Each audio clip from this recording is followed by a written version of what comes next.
ध्यायेत् सर्वविघ्नोपशान्तयेत्। गुरुर्ब्रह्मा गुरुर्विष्णुः गुरुर्देवो महेश्वरः गुरुः साक्षात् परब्रह्म तस्मै श्रीगुरवे नमः। व्यासाय विष्णुरूपाय व्यासरूपाय विष्णवे नमो वै ब्रह्मनिधये वासिष्ठाय नमो नमः। कूजन्तं राम रामीति मधुरं मधुराक्षरम् आरुह्य कविताशाखां वन्दे वाल्मीकिकोकिलम्। श्रुतिस्मृतिपुराणानाम् आलयं करुणालयं नमामि भगवत्पादशङ्करं लोकशङ्करम्। वागर्धाविव सम्पृक्तौ वागर्धप्रतिपत्तये जगतः पितरौ वन्दे पार्वतीपरमेश्वरौ। सूक्तिं समग्रयतु न स्वयमेव लक्ष्मीः श्रीरङ्गराजमहिषी मधुरैः कटाक्षैः। वैदग्ध्यवर्णगुणगुम्भनगौरवैर्यां कण्डूलकर्णकुहराः कवयोधयन्ति। हैमोद्भपुण्ड्रमजहन्मकुटं सुनासं मन्दस्मितं मकरकुण्डलचारुगण्डं बिम्बाधरं बहुलदीर्घकृपाकटाक्षं श्रीवेङ्कटेशमुखमात्मनि सन्निधत्ताम्। मनोजवं मरुततुल्यवेगं जितेन्द्रियं बुद्धिमतां वरिष्ठं वातात्मजं वनरयूथमुख्यं श्रीरामदूतं शिरसा नमामि। आपदामपहर्तारं दातारं सर्वसम्पदां लोकाभिरामं श्रीरामं भूयो भूयो नमाम्यहम्।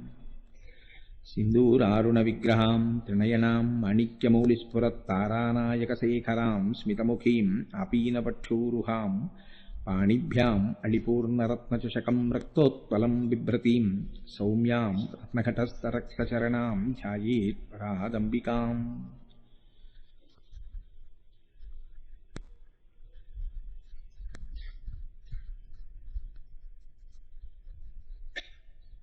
ज्ञानानन्दमयं देवं निर्मलस्फटिकाकृतिम् आधारं सर्वविद्यानां हयग्रीवमुपास्महे। हरि ओम। सभाय नमः। శంభుదేవుని గూర్చి ప్రార్థన. అసుర సంధ్య వేళలో శివస్తోత్రాన్ని చేస్తే అమ్మవారు పరమప్రసన్నురాలవుతుంది. ఎందుచేత అంటే ఆవిడ మహాపతివ్రత కనుక. ఆవిడ భర్త గారి గురించి నామం ఎక్కడ వినపడుతుందో అమ్మవారు అక్కడ పరమ ప్రశాంతిని గొప్ప ఆనందాన్ని పొంది భక్తుల ఎడల పరమప్రీతిని పొందుతుంది కనుక చక్కగా మనం శంభుదేవుని యొక్క ప్రార్థనతో ప్రారంభం చేద్దాం. జయపాలనయన శ్రీతలోలనయన సితశైలనయన శర్వా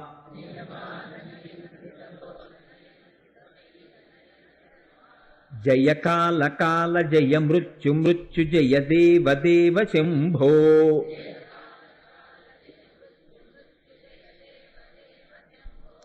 జయ చంద్రమౌళిన మదీంద్రమౌళి మణిసాంద్రహేళి చరణ.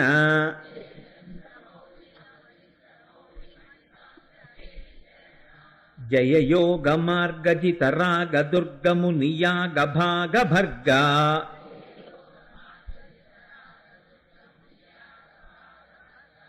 జయ స్వర్గవాసి మతివర్గభాసి ప్రతిసర్గ సర్గ కల్పా.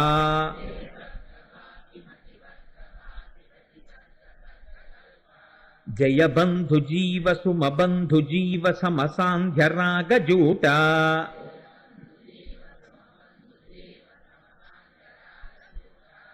జయ చండ చండ తరతండ వోగ్రభర కంపమాన భువన.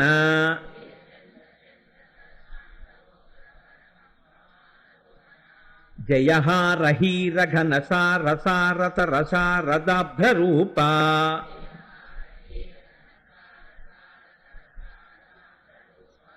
జయ శృంగి శృంగి శృతి భృంగి భృంగి భృతి నంది నంది వినుతి.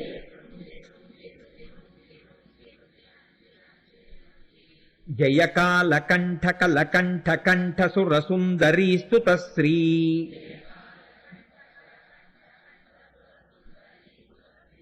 జయ భావజాత సమభావజాత సుకళాజిత ప్రియా హ్రీ.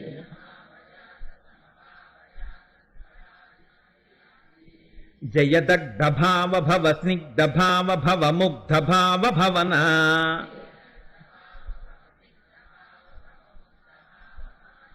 జయ రుండమాలి జయ రూక్ష వీక్ష రుచిరుంద్ర రూప రుద్రా.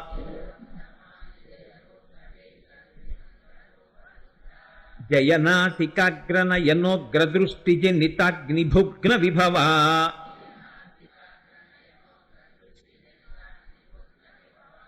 జయ ఘోర ఘోరతరతాపజాపతప ఉగ్రరూప విజిత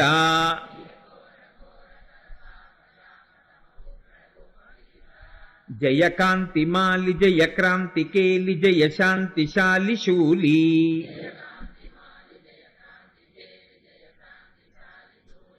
జయ సూర్య చంద్రశిఖి సూచనగ్రనయలోచనగ్ర ఉగ్ర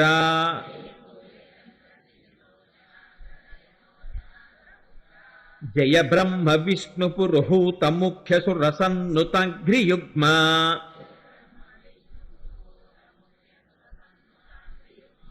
జయ ఫాల నేత్ర జయ చంద్రశీర్ష జయ నాగభూషశూలి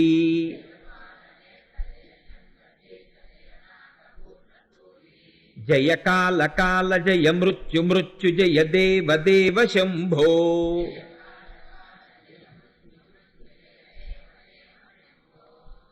లలితావిర్భావమునకై దేవతల ప్రార్థన.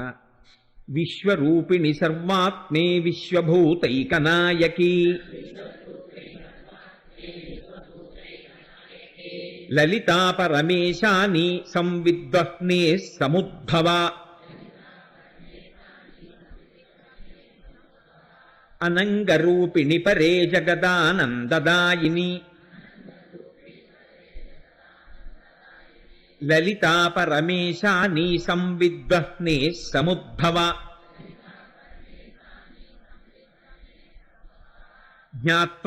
జ్ఞాత్వజ్ఞానజ్ఞేయరూపే మహాజ్ఞాన ప్రకాశిని లలితా పరమేశాని సంవిద్వహ్నే సముద్భవ లోక సంహార రసికే కాళికే భద్రకాళికే లలితా పరమేశాని సంవిద్వహ్నే సముద్భవ లోక సంత్రాణ రసికే మంగళే సర్వమంగళే లలితా పరమేశాని సంవిద్వహ్నే సముద్భవ విశ్వసృష్టి పరాధీనే విశ్వనాథే విశంకటే లలితా పరమేశాని సంవిద్వహ్నే సముద్భవ సంవిద్వహ్ని హుతాశేషా సృష్టి సంపాదితాకృతే లలితా పరమేశాని సంవిద్వహ్నే సముద్భవ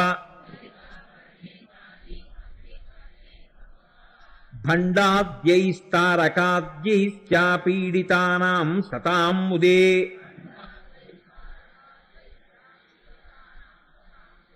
లలితా పరమేశాని సంవిద్వహ్నే సముద్భవ సర్వదేవతకృత లలితా స్తోత్రం. ప్రాతుర్బభూవ పరమం తేజ పుంజమనూపమం కోటి సూర్య ప్రతీకాశం చంద్రకోటి సుశీతలం తన్మధ్యమే సముదభూచక్రాకారమనుత్తమం తన్మధ్యమే మహాదేవిముదయార్క సమప్రభాం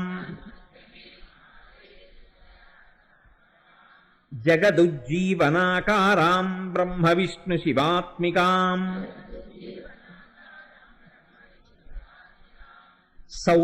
సౌందర్యసారసీమాం తామానందరససాగరాం జపాకుసుమ సంకాశాం దాడిమీ కుసుమాంబరాం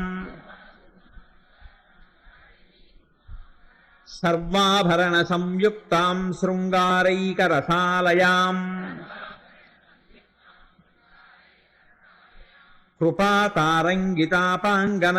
కృపాతారంగితాపాంగనయనాలోకకౌముదీం పాశాంకుశేక్షుకోదండ పంచబాణలసత్కరాం తాం విలోక్య మహాదేవీం దేవాః సర్వే సవాసవాః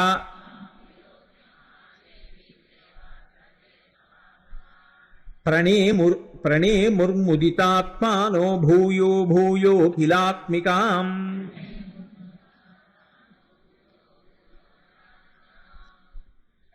ఈ శ్లోకాల గురించి ఇప్పుడు నేను ప్రస్తావన చేయడం కన్నా ఎలాగో ఉపన్యాసాంతర్గతంగా శ్లోకాలకి సంబంధించిన విశేషం వస్తుంది కాబట్టి నేను అక్కడ ప్రస్తావన చేస్తాను. దాని యొక్క వైశిష్ట్యం ఏమిటో మీరు తెలుసుకుందరు. కానీ మహోత్కృష్టమైనటువంటి స్తోత్రం బ్రహ్మాండ పురాణాంతర్గతం. అది ప్రతిరోజు దేవస్థానంలో కూర్చుని అసుర సంధ్య వేళలో ఇంతమందివి కలిసి పారాయణ చేయడం వల్ల, ఇంతమందివి కలిసి చదవడం వల్ల భగవంతుని యొక్క కృపాకటాక్షములు మన యందు ప్రసరించేటటువంటి అవకాశములు పుష్కళముగా ఉంటాయని ఋషిప్రోక్తము కనుక నమ్మి విశ్వాసంతో ప్రతిరోజు అసుర సంధ్య వేళలో వీటిని అనుసంధానం చేసి అందరం కలిసి పఠించిన తరువాత ప్రసంగాన్ని ప్రారంభం చేస్తూ ఉంటాను. ఈసారి ప్రసంగాలలో లలితా సహస్రనామ స్తోత్రమును గూర్చి కొన్ని మాటలు చెప్పుకోవాలి అని చెప్పి అనుకున్నాం. లలితా సహస్రనామ స్తోత్రం మిగిలినటువంటి సహస్రనామ స్తోత్రముల వంటిది కాదు. దానికి ఒక ప్రత్యేకత ఉంటుంది. ఎందుచేత అన్న ప్రశ్నకి ఒక్కటే జవాబు. మిగిలినటువంటి సహస్రనామములలో చాలా సహస్రనామములు వ్యాసప్రోక్తములు. ఒక్క లలితా సహస్రనామ స్తోత్రం మాత్రం వ్యాసప్రోక్తం కాదు, వ్యాసుడు చెప్పినది కాదు. వసిన్యాది దేవతలు చేసినటువంటి స్తోత్రాన్ని వ్యాస భగవానుడు బ్రహ్మాండ పురాణంలో మనకి అందించాడంతే. అది సాక్షాత్తుగా అమ్మవారే అనుగ్రహించి వసిన్యాది దేవతల చేత పలికించింది శక్తినిచ్చి. అందుకని ఇది అమ్మవారే శక్తినిచ్చి పలికించి అమ్మవారే ఫలశ్రుతి చెప్పింది దానికి. ప్రతిరోజు ఈ స్తోత్రాన్ని చదివితే ఏం జరుగుతుంది అన్న విషయాన్ని అమ్మవారు స్వయంగా చెప్పింది. ఎక్కడ చెప్పింది అంటే ఒక పెద్ద దేవతా సభలో చెప్పింది ఆవిడ. అందుకే లలితా సహస్రనామముతో తుల్యమైనటువంటి సహస్రనామ స్తోత్రాన్ని చెప్పడం కష్టము అంటారు పెద్దలు. అందులో ఒక్క అక్షరం కూడా మీరు వెతికి చూద్దామన్నా అనవసరమైనటువంటి అక్షరములు ఏవీ కనపడవు. అవి వసిన్యాది దేవతలు అమ్మవారి అనుగ్రహంతో ఆ స్తోత్రాన్ని చెయ్యడమే దానికి ప్రధానమైన కారణం. అసలు లలితావిర్భావమునకు సంబంధించినంత వరకు మనం గమనించవలసినటువంటి నేపథ్యం ఒకటి ఉంటుంది. భగవంతుడు అపారమైనటువంటి దయాసముద్రుడు, కరుణామూర్తి. భగవంతుని యొక్క కారుణ్యము ఎంత చిత్రంగా ఉంటుంది అంటే ప్రపంచంలో ప్రమాదకరమైనటువంటి వస్తువుని కూడా శుద్ధి చేసి ప్రపంచానికి పనికొచ్చేటట్టుగా అందజేయడంలో ఈశ్వరుడి యొక్క కారుణ్యము వ్యక్తమవుతూ ఉంటుంది. మీరు చూడండి, ఒక పాము యొక్క విషం మనిషిలోకి ప్రవేశిస్తే మనిషి మరణిస్తాడు. కానీ వైద్యుడు అదే పాము యొక్క విషాన్ని తీసి శుద్ధి చేసి మనుష్యులకు వచ్చినటువంటి అనారోగ్యములు తొలగిపోవడం కోసమని ఔషధంగా అందిస్తాడు. వైద్యుడి చేతిలో పడితే పాము విషం మనుష్య కోటికి అది ఒక ఔషధంగా పనికొస్తుంది. అదే పాము విషం మన శరీరంలోకి ప్రవేశిస్తే మృత్యుకారకం అవుతుంది. వైద్యుడి చేతిలో పడినటువంటి పాము విషం ఎలా ఓషధి గుణాన్ని పొందిందో అలాగే ఈ ప్రపంచంలో కొంతమంది అహంకారంతో గర్వంతో లోకాలన్నింటినీ కూడా ప్రమాదకరమైనటువంటి రీతిలోకి నెట్టేటట్టుగా ప్రవర్తించినప్పటికీ కారుణ్యమునకు ఆలవాలమైనటువంటి భగవంతుని యొక్క స్వరూపము, అది మీరు అమ్మవారిని పిలవండి, అయ్యవారిని పిలవండి, ఏ రూపంతో మీరు పిలిచినప్పటికీ ప్రస్ఫుటంగా ఈశ్వర కారుణ్యము వ్యక్తమవుతూ ఉంటుంది. విశేషించి అమ్మ అన్న మాట ఎక్కడుందో అక్కడ ఈ కారుణ్యం మరింత ప్రస్ఫుటంగా ఉంటుంది. లలితా సహస్రనామ స్తోత్ర ఆవిర్భావమునకు వెనక చాలా పెద్ద నేపథ్యమే జరిగింది. మిగిలినటువంటి సహస్రనామ స్తోత్రములకు వేటికి ఇంత పెద్ద నేపథ్యం ఉన్నట్లు కనపడదు. ఒక పరమభక్తుడైనటువంటి వాడు ఎక్కడో ఒక చోట కీర్తన చేస్తాడు, మంచిదే. నేను అంత మాత్రం చేత ఆ సహస్రనామముల యొక్క వైభవమును తగ్గించి మాట్లాడడం అనేటటువంటిది నా ప్రయోజనం కాదు. ఒక సహస్రనామ స్తోత్ర ఆవిర్భావము వెనుక ఉన్నటువంటి నేపథ్యము ఎంత పెద్దదై ఉన్నదో మీరు లలితా సహస్రనామ స్తోత్రాన్ని గమనిస్తే మనం కొంచెం ఆశ్చర్యపోవలసి ఉంటుంది. ఎందుచేత అంటే తారకాసుర సంహారం జరపవలసి వచ్చింది. మీరు శివమహాపురాణాన్ని అవతరించినప్పుడు తెలుసుకున్నారు. తారకాసుర సంహారం జరగాలి అంటే పార్వతీ పరమేశ్వరులకు కుమారుడు జన్మిస్తే తప్ప తారకాసురుడు నిర్జింపబడడం. కనుక మన్మధుడు పార్వతీదేవి యందు పరమశివుడు అనురక్తతను పొందడం కోసమని తనకున్నటువంటి పుష్పబాణములను విడిచిపెట్టాడు. క్రుద్ధుడైనటువంటి పరమశివుడు తన 3వ నేత్రాన్ని తెరిచాడు. ఆ 3వ నేత్రంలోంచి వచ్చినటువంటి అగ్ని జ్వాలలలో మన్మధుని యొక్క శరీరము దహించుకుపోయి ఒక పెద్ద భస్మరాశి కింద పడింది. ఇప్పుడు ఈ భస్మరాశి పడిన తరువాత ఏ ప్రయోజనం జరుగుతుందనుకుని అక్కడికి దేవతలందరూ వచ్చారో ఆ ప్రయోజనం సిద్ధించలేదు సరికదా, వారు అనుకోనటువంటి హఠాత్ పరిణామము సంభవించింది. పరమశివుడి మీద మన్మథబాణములు పడితే పార్వతీ పరమేశ్వరుల యందు అనురాగము కలుగుతుంది ఒండురులకని దేవతలు ఆశించారు.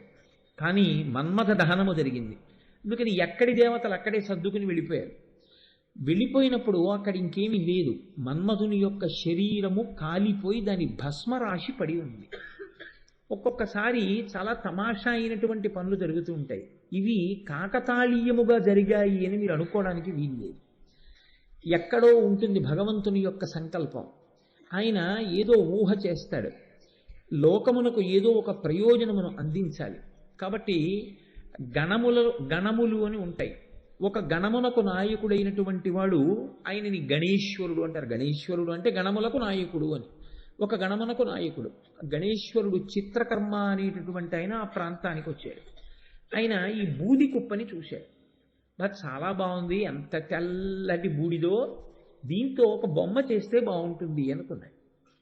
ఆయన ఆ బూదితోటి ఒక బొమ్మని తయారు చేశాడు. బొమ్మని తయారు చేసి చూస్తే ఇప్పుడు ఆయన కంటికి అది చాలా అందంగా కనపడింది ఆ బొమ్మ. దానికి ప్రాణప్రతిష్ఠ జరిగింది.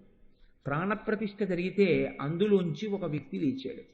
అది పరమశివుడు క్రుద్ధుడై రుద్రమూర్తి అయి తన కన్ను తెరిచినప్పుడు వచ్చినటువంటి అగ్ని జ్వాలల చేత భస్మమైనటువంటి శరీరము యొక్క బూది. అందులోంచి తయారైనటువంటి వ్యక్తి కనుక వ్యగ్రతతో కూడినటువంటి స్వభావంతో ఉన్నాడు.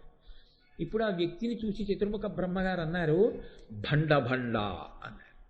అంటే ఆయనకి అనుకోకుండానే నామకరణం జరిగింది. భండ భండ అన్నారు. అంటే ఆయన పేరు భండాసురుడు అయ్యాడు. అసురుడు ఆయనకి వెంటనే వచ్చిన పేరు కాదు.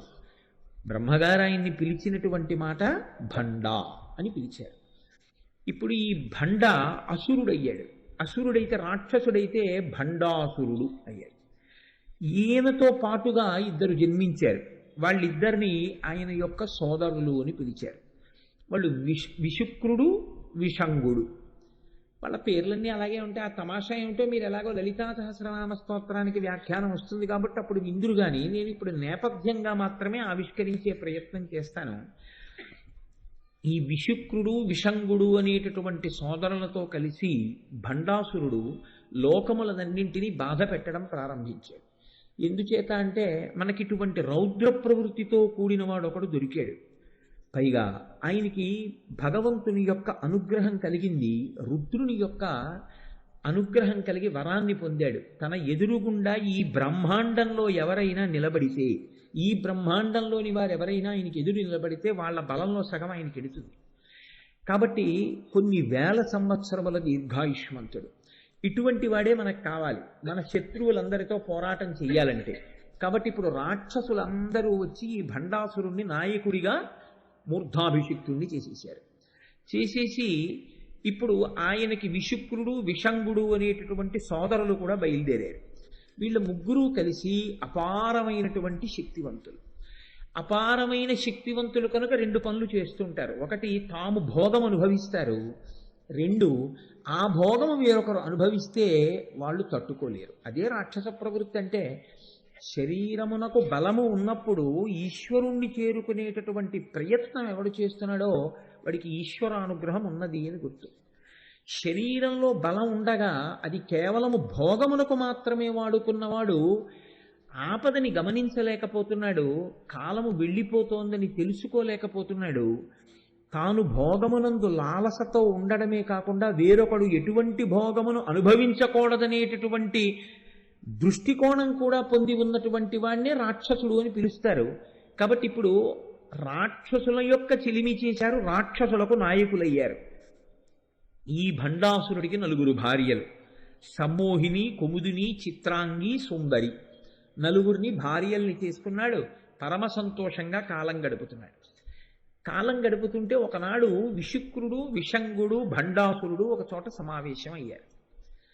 రాక్షసుల యొక్క ప్రవృత్తి ఎంత గమ్మత్తుగా ఉంటుందో చూడండి. మీరు పురాణములను పరిశీలనం చేస్తే పురాణాలు ఎందుకు పనికొస్తాయండి అనుకుంటారు చాలామంది. పురాణముల యందు సరి అయినటువంటి దృష్టికోణ ప్రసరణం జరిగితే మీరు ఈ లోకాన్ని అధ్యయనం చేయడం చాలా తేలికైపోతుంది. రాక్షసుల యొక్క ప్రవృత్తి ఎలా ఉంటుందో చూపిస్తున్నారు ఋషి. వీళ్ళు 3 ఒక చోట సమావేశమయ్యారు. సమావేశమై వాళ్ళు అనుకున్నది ఏమిటంటే, మనం ఎలా జన్మించామన్నది పక్కన పెట్టండి, అనుకోకుండా జన్మించేశాం. మనం కూడా అంతే కదండి. ఎక్కడో భండాసురుడు అనుకోకండి. కొంచెం ఈ మాటలు మీరు అన్వయం చేసుకునే ప్రయత్నం చేయండి. మన ప్రయత్నం, మన ప్రయోజనం ఏం లేదు, పుట్టేశాం. కాబట్టి ఎన్ని కష్టాలు పడ్డాం, ఎన్ని జన్మలు ఎత్తి పుట్టాం పక్కన పెట్టేయండి. ఇప్పుడు పుట్టాం కదా, భోగాలను భవిస్తే కూడా వదిలిపోయింది అంతే. భండుడు అంటే ఎక్కడో ఉంటే లలితాదాసుని ఇప్పుడు చెప్పుకోవడం ఎందుకండి. కాబట్టి ఎక్కడ ఉన్నాడు భండుడు అంటే నా ఎందే ఉన్నాడు. కాబట్టి ఇప్పుడు ఈ భండాసురుడు విశుక్రుడు విషంగుడితో కలిసి అన్నాడు, మనం సుఖాలు అనుభవించాం, మనం భోగాలు అనుభవించామంటే బాగుంది. మనని ఆశ్రయించినటువంటి వాళ్ళు సుఖాలు అనుభవించారు, భోగాలు అనుభవించారు, చాలా బాగుంది. మనకి ఎవరు జయ జయధ్వానం చేస్తారో, ఎవరు మనని ప్రభువుగా అంగీకరించారో, ఎవరు మన మోచేతి కింద నీరు తాగి బతుకుతున్నామని గులాములై ఉన్నారో అటువంటి వాళ్ళు సుఖములు అనుభవిస్తే మనకేం అభ్యంతరం లేదు. అటువంటి వారెవరు? రాక్షసులు. కాబట్టి రాక్షసులను అనుభవించని. కానీ మనని నాయకుడిగా అంగీకరించినటువంటి జాతులు కొన్నున్న ఈ ప్రపంచంలో, ఈ బ్రహ్మాండంలో. అవి యక్ష, గంధర్వ, కిన్నెర, కింపురుష దేవతలతో ప్రారంభించి మనుష్య జాతితో సహా ఎన్నో జాతులున్నాయి. వీళ్ళెందుకు అనుభవించాలి భోగం? మనం అనుభవించామంటే దానికి అర్థం ఉంది.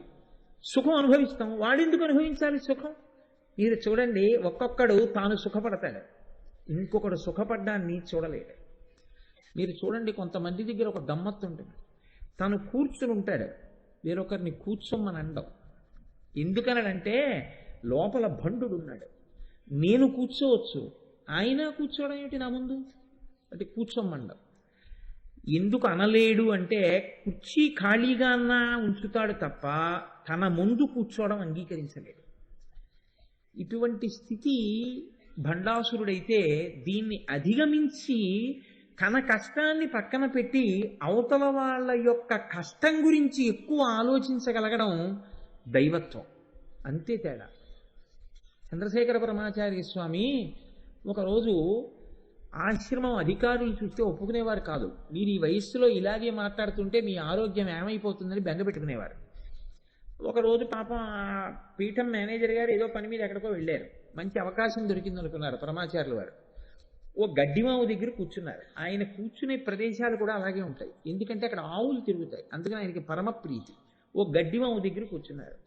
ఎవరో వెళ్ళి పురాణాల్లో ఉండేటటువంటి విషయాల గురించి మాట్లాడడం మొదలెట్టారు. అంతే, ఆయన పరమ ప్రసన్నులు అయిపోయారు. మాట్లాడేస్తున్నారు. తెల్లవారుజామున 3 అయింది. ఆయనకి 3 అయినట్టు ఆయనకి తెలియదు, కూర్చున్న వాళ్ళకి తెలియదు. పరమాచార్య మాట్లాడడం అంటే మాటలా అండి, అమృతధారలు. 3 అయింది. తెల్లవారుజాము సమయంలో ఆయన్ని కలుసుకోవడానికి అవుతుందేమో, స్నానం చేసి బయటికి వస్తారు కదా అని ఒక స్త్రీ తన కూతుర్ని తీసుకుని వచ్చి దూరంగా నిల్చుంది. అప్పుడు వచ్చారు పీఠం మేనేజర్ గారు ఎక్కడి నుంచో. వచ్చి, స్వామి మీకు ఎన్ని మాటల నుంచి చెప్తున్నామండి, పసిపిల్లాడికి చెప్పినట్టు భగవంతుడి పేరెత్తితే, పురాణం పేరెత్తితే, వేదం పేరెత్తితే, ఉపనిషత్తు పేరెత్తితే అలా మాట్లాడేయడమే. 3 అయింది. పోని పడుకుంటారా వెళ్ళో గంట అనుష్ఠానం. ఎలా ఉంటుంది ఆరోగ్యం? మీరు లేచి వెళ్ళి స్నానం చేసి, మీరు ఏమయ్యా ఇంతసేపు మాట్లాడించడానికి మీకు బాధగా లేదు, ఎందుకయ్యా అలా మాట్లాడిస్తారా ఆయన్ని అంటున్నారు. ఆయన అంటున్నారు పరమాచార్యులు గారు, ఈయన లేచి కమండలం పట్టుకుని సత్యదండం పట్టుకుని వెళ్ళబోదామని ఇలా చూశారు. చూసేటప్పటికీ ఒక ఆవిడ అక్కడ నిలబడి ఉంది ఈయనతో మాట్లాడడానికి. ఇలా అంటారేమో వద్దామని నించునుంది. పాపం చూశారు కదా, పిలుస్తారేమో అని ఆదుర్దా పడుతోంది. పీఠం మేనేజర్ గారు చూశారు. ఇంకా 3 అవ్వలేదు, అప్పుడే నువ్వు కూడా సిద్ధమైపోయావా? ఇప్పటిదాకా వీళ్ళు అయ్యారు, ఇక అనుష్ఠానం చేసుకుందామంటే ఇంకా నువ్వా?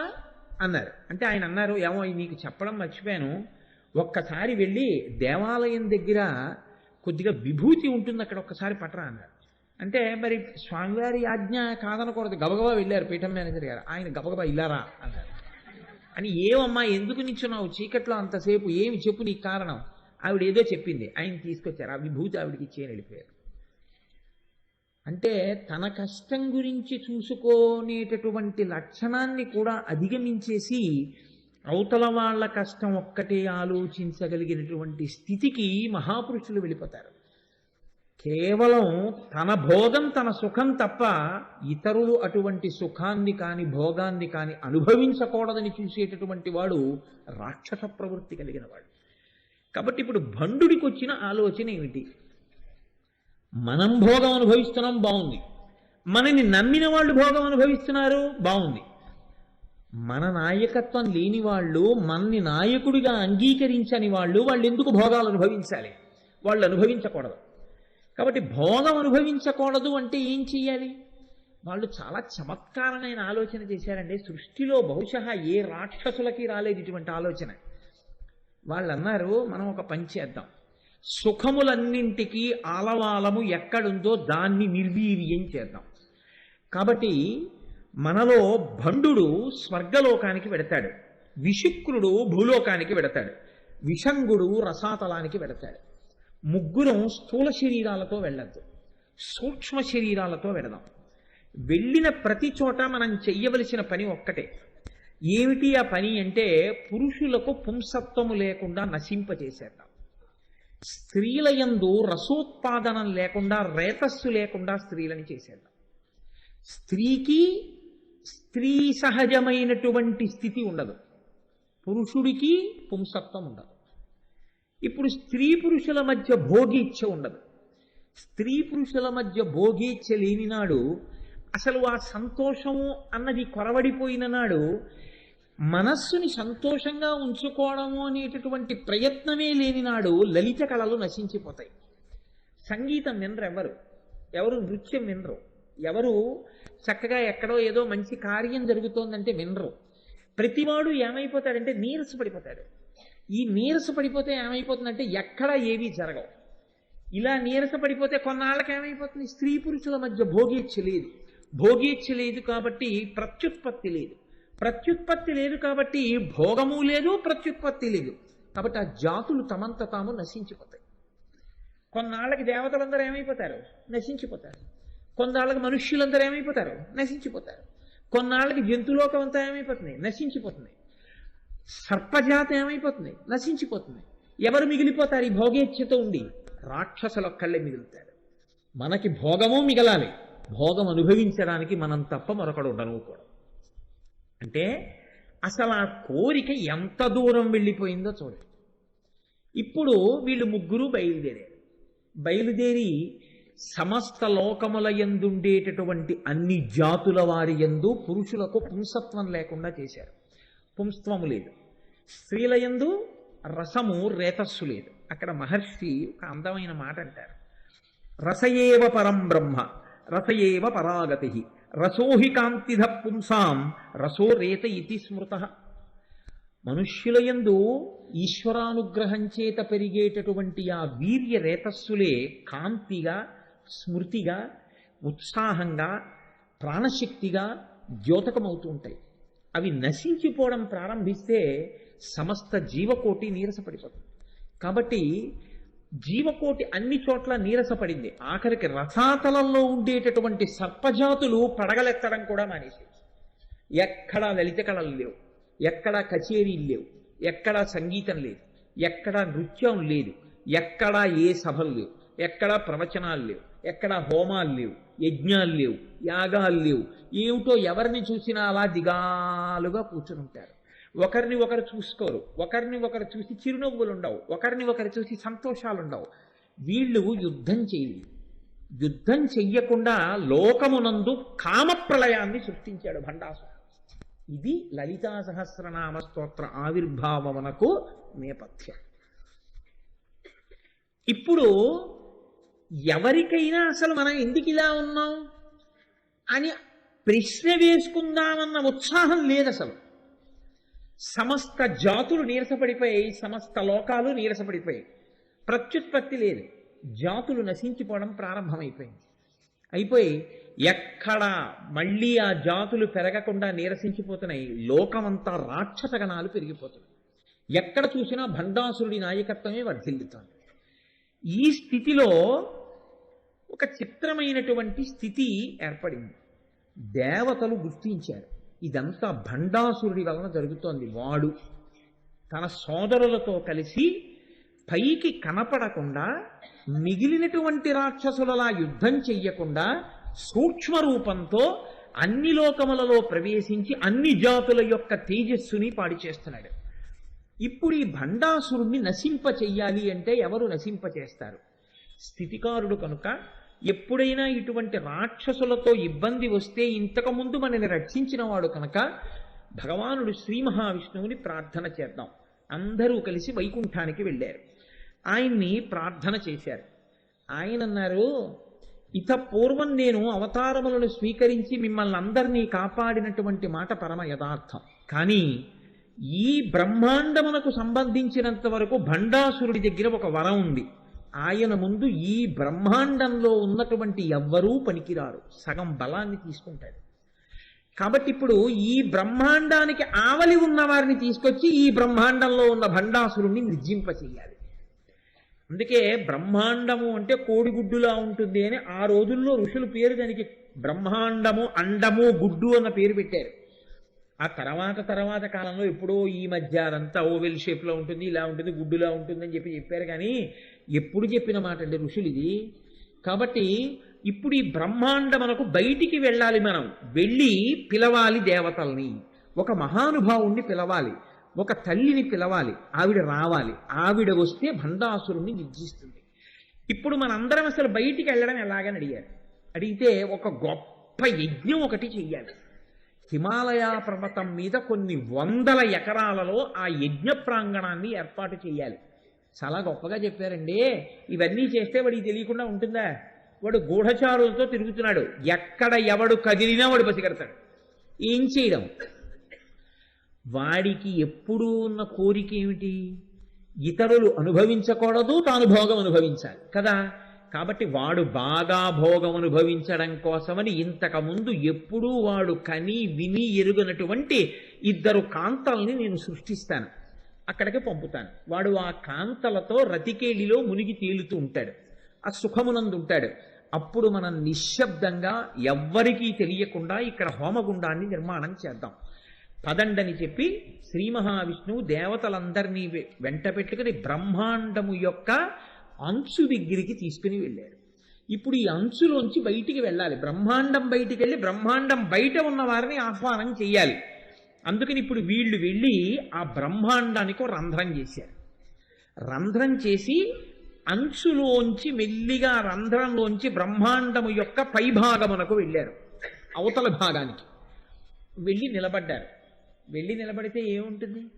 నత్ర సూర్యోభాతిర చంద్రతారకం నేమా విద్యుతోభాతి కుతోయమగ్ని. అటువంటివి ఎన్ని కోట్ల బ్రహ్మాండములు! ఇన్ని బ్రహ్మాండములకు ఎంతమంది అధినాథులు, ఇన్ని బ్రహ్మాండాలున్నాయో ఇలాగా.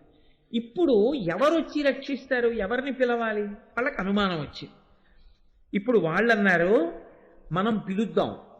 అసలు ఎవరిని పిలిస్తే మనకి కావలసినటువంటి శక్తి పుట్టేటట్టుగా చేస్తాడో అటువంటి మహానుభావుడు శంభుదేవుడు ఉన్నాడు.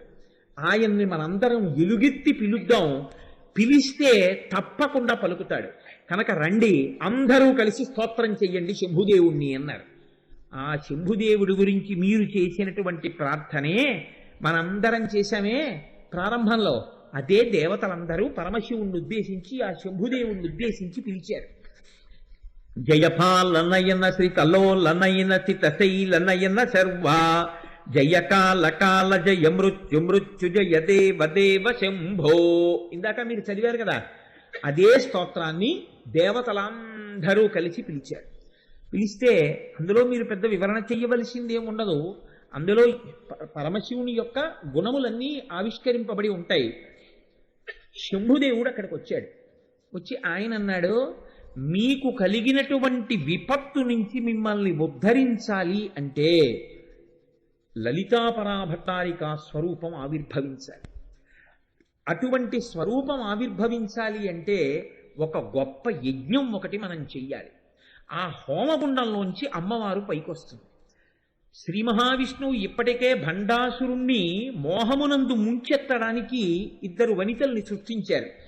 కాబట్టి మనం నిశ్శబ్దంగా ఇప్పుడు హిమాలయ పర్వత ప్రాంతమునందు కూర్చుని అటువంటి హోమం చేద్దాం రండి అన్నారు.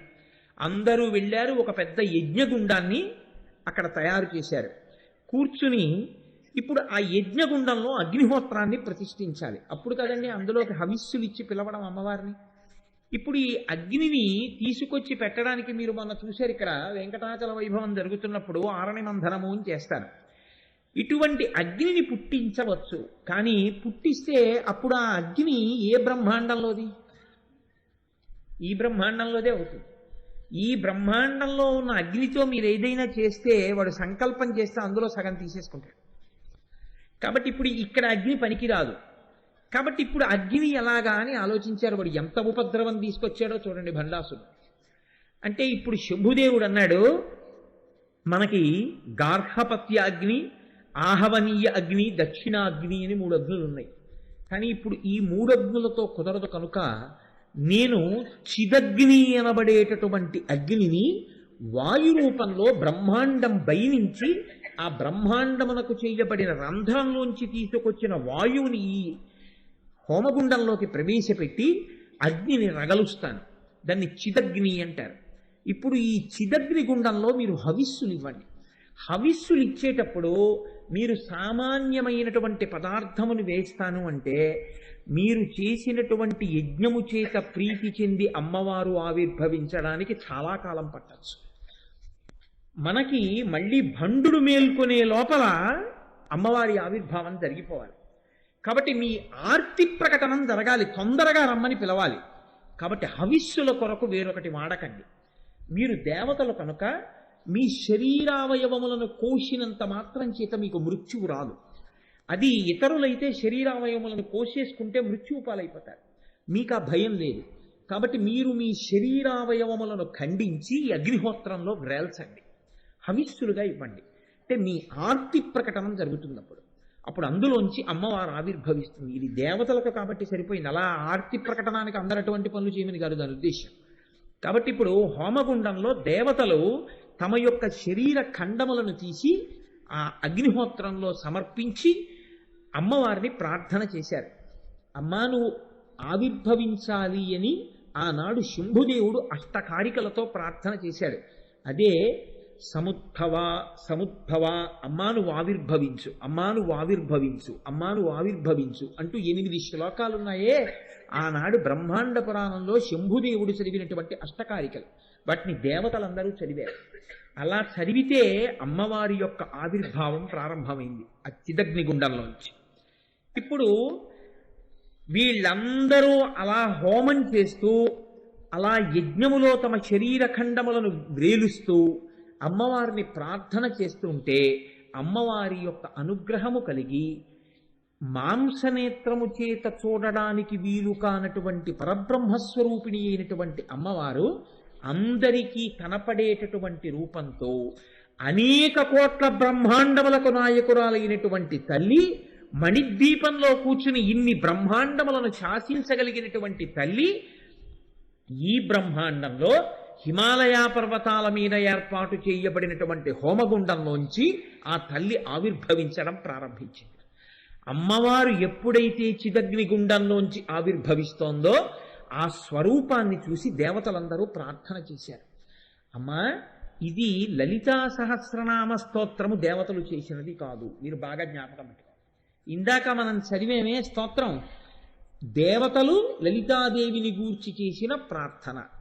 అప్పుడు దేవతలు అమ్మవారిని ప్రార్థన చేశారు. అమ్మా నువ్వు ఇలా ఉన్నావు, ఎర్రటి వస్త్రం కట్టుకున్నావు అని నమస్కారం చేస్తూ నిలబడ్డారు. అప్పుడు ఆ తల్లి ఆవిర్భవించింది. ఆవిర్భవించిన తరువాత ఏం జరిగినది అన్నది మీరు లలితా సహస్రనామ స్తోత్ర పూర్వభాగమునందు వింటారు.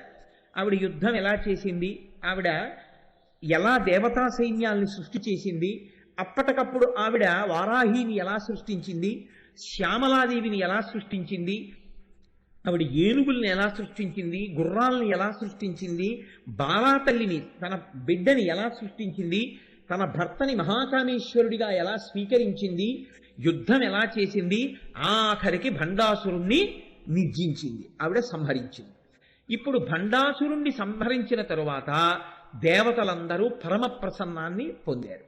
ఇక్కడ మీరు గమనించవలసినటువంటి విషయం ఒకటి ఉంటుంది. అమ్మవారు ఆవిర్భవించడానికి కారణమేమి, దానికి ఇలా చేస్తే ఆవిర్భవించినది అని చెప్పడానికి ఒక ప్రత్యేకమైనటువంటి శైలి ఏదైనా వాళ్ళు పాటించారని చెప్పడం కుదురుతుందా అంటే, దానికి పెద్దలు అంటారు, ఒక మాట చెప్తారు, ఘృత కాఠిన్యవత్.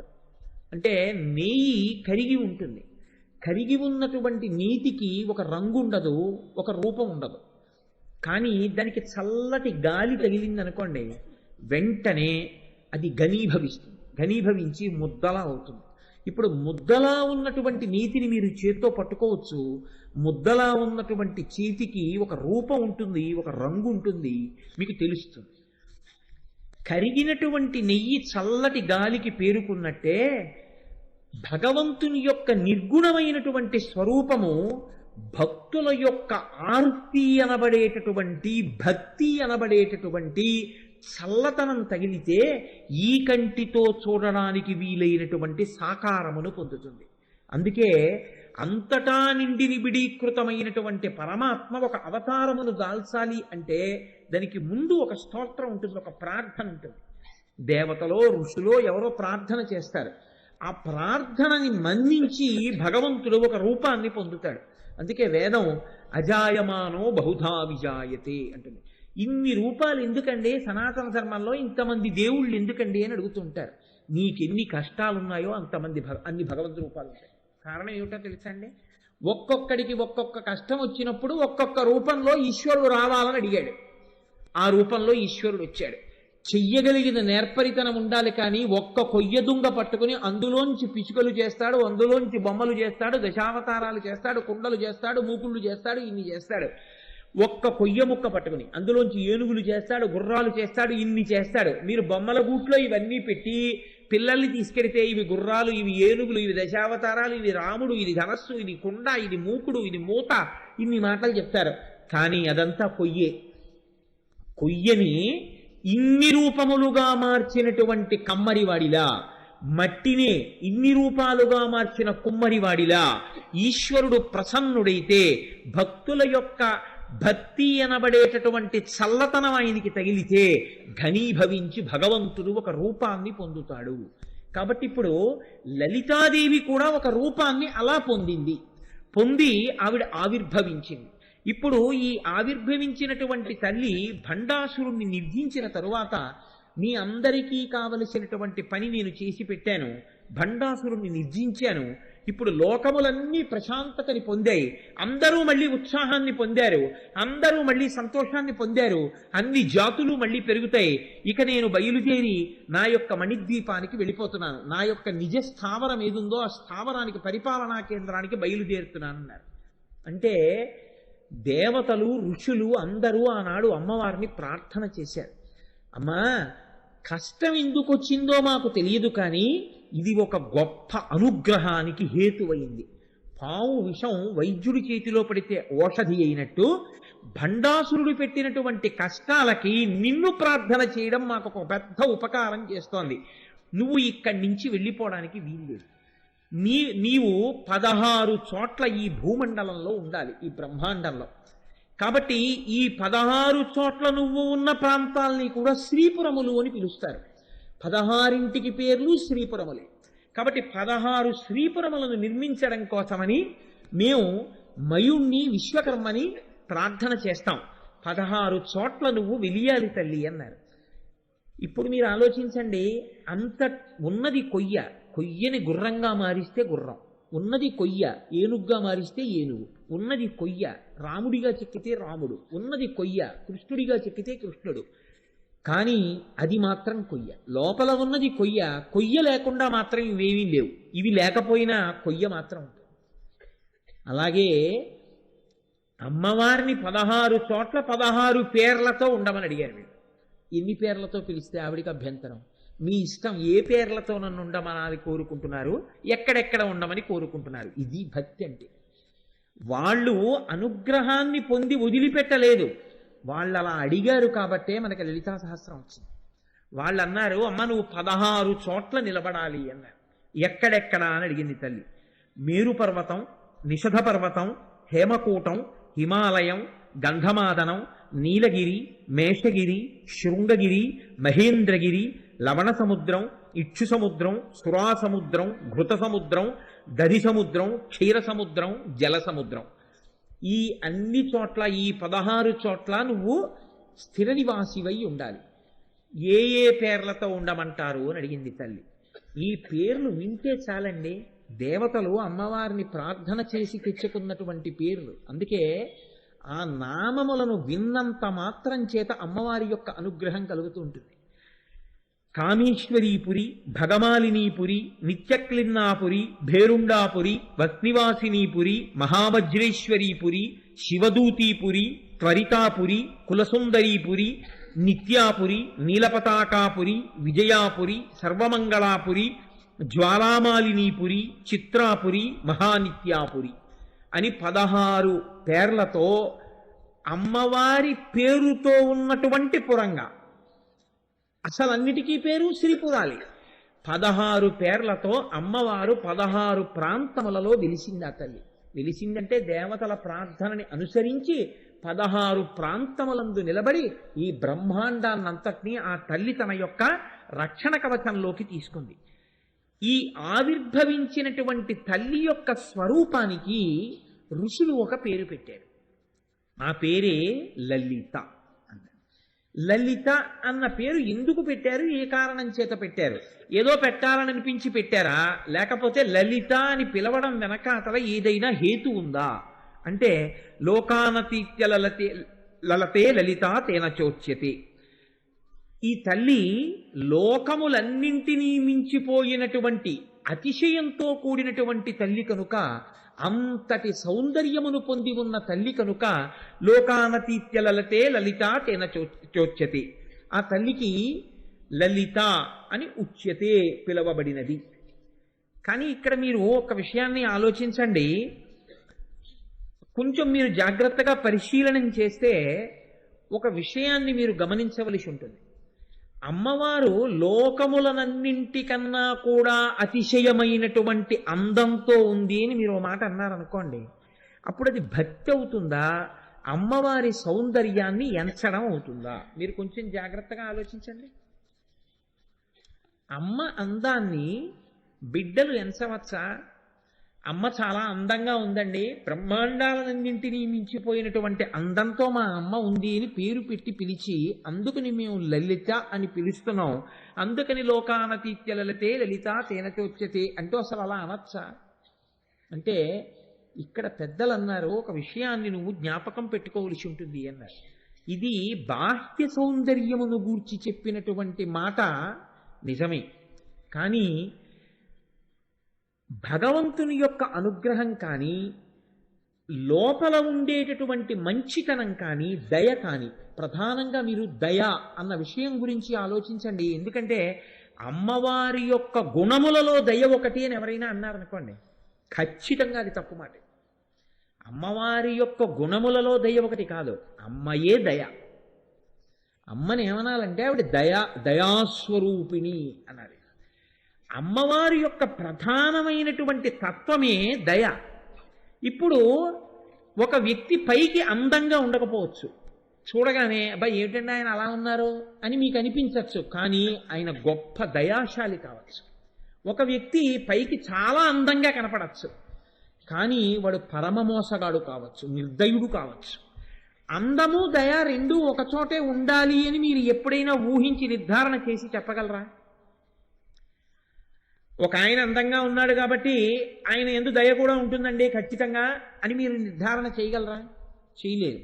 ఈయన అందంగా లేడు కాబట్టి ఈయన యందు దయ ఉండదండి అని మీరు నిర్ధారణ చేయగలరా? చెయ్యలేదు. అందముంటే దయ ఉండాలని లేదు, దయ ఉంటే అందం ఉండాలని లేదు. అందముండి దయ లేకపోవచ్చు, అందము లేక దయ ఉండవచ్చు. అమ్మవారి యొక్క లలితా శబ్దానికి గొప్పతనం ఏమిటంటే, ఆవిడ యొక్క అందము కేవలము బాహ్యమునందందము కాదు, ఆవిడ అందము ఆవిడ యొక్క దయయే. మీరు ఆ భావనతో చూసినప్పుడే. అమ్మ అన్న మాట పట్ల మనకి అంత ప్రేమ ఎందుకో తెలుసా అండి? అమ్మలో అందం చూడం, అమ్మ అనేటప్పటికీ మనకి ఏం గుర్తొస్తుంది అంటే, అన్ని ప్రమాదముల నుంచి మనని చిన్నతనం నుంచి పైకెత్తినటువంటి అమృత శక్తి, అదే అమ్మ. మనం పుట్టినప్పుడు అసలు లోపల పిండం పెరగడానికి ఒక భద్రమైన స్థానాన్ని ఆవిడ ఏర్పాటు చేసింది. పిండాలన్నీ బయట పెరగాలి అని ఈశ్వరుడు ఏదో శాసనం చేశాడనుకోండి, ఎవడింటి కిటికీలో ఆ పిండం పెరుగుతుంది అని ఈశ్వరుడు సంకల్పం చేశాడనుకోండి. నేను ఇలా అన్నానని కాదు, మీరు ఆలోచించండి. అసలు చాలా మంది మీ లోకంలో ఉండవు. ఎందుకంటే చీమలో, పురుగులో, పక్షులో ఏవో ఒకటి తినేస్తాయి.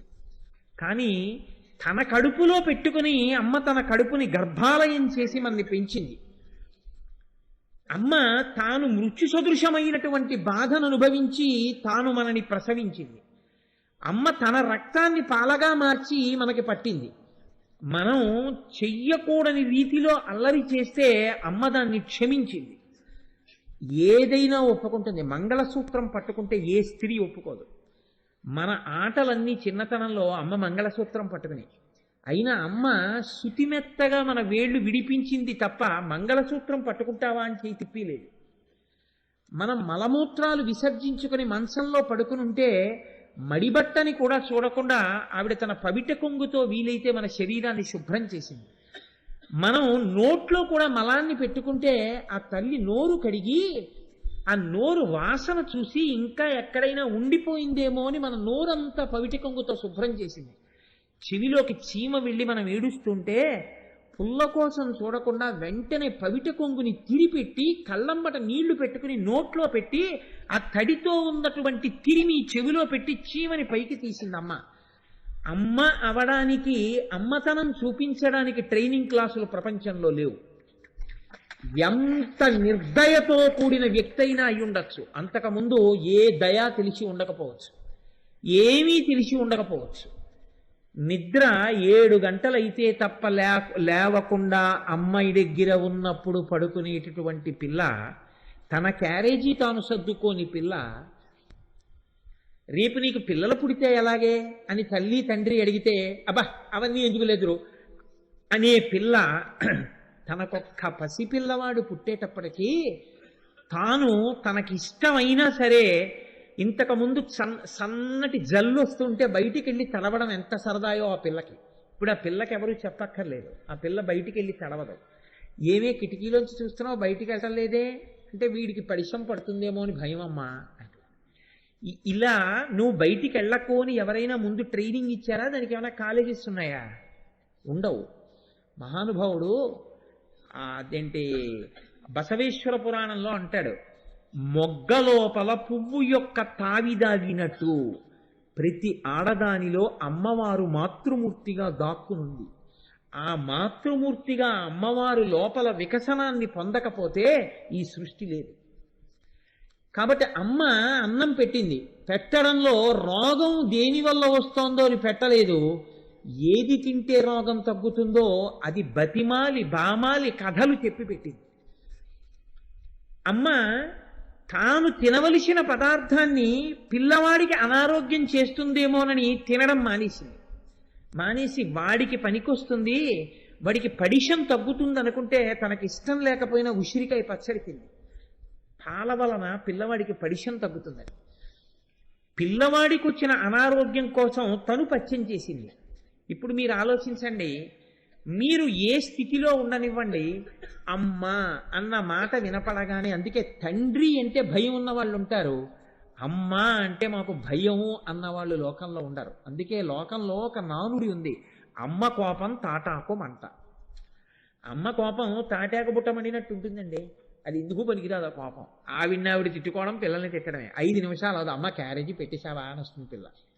తండ్రి కొంచెం కోపంగా చూసి 4 మాటలు అన్నాడు అనుకోండి, గుడ్ల నీరు కుక్కుని, అమ్మ ఎందుకు చెప్పేశావమ్మా నాన్నగారికి, చూసావా ఎలా అన్నారో కాలేజీకి వెళ్ళే ముందు, ఇంకా నేను ఇవాళ పరీక్ష రాసినట్టే అంటాడు.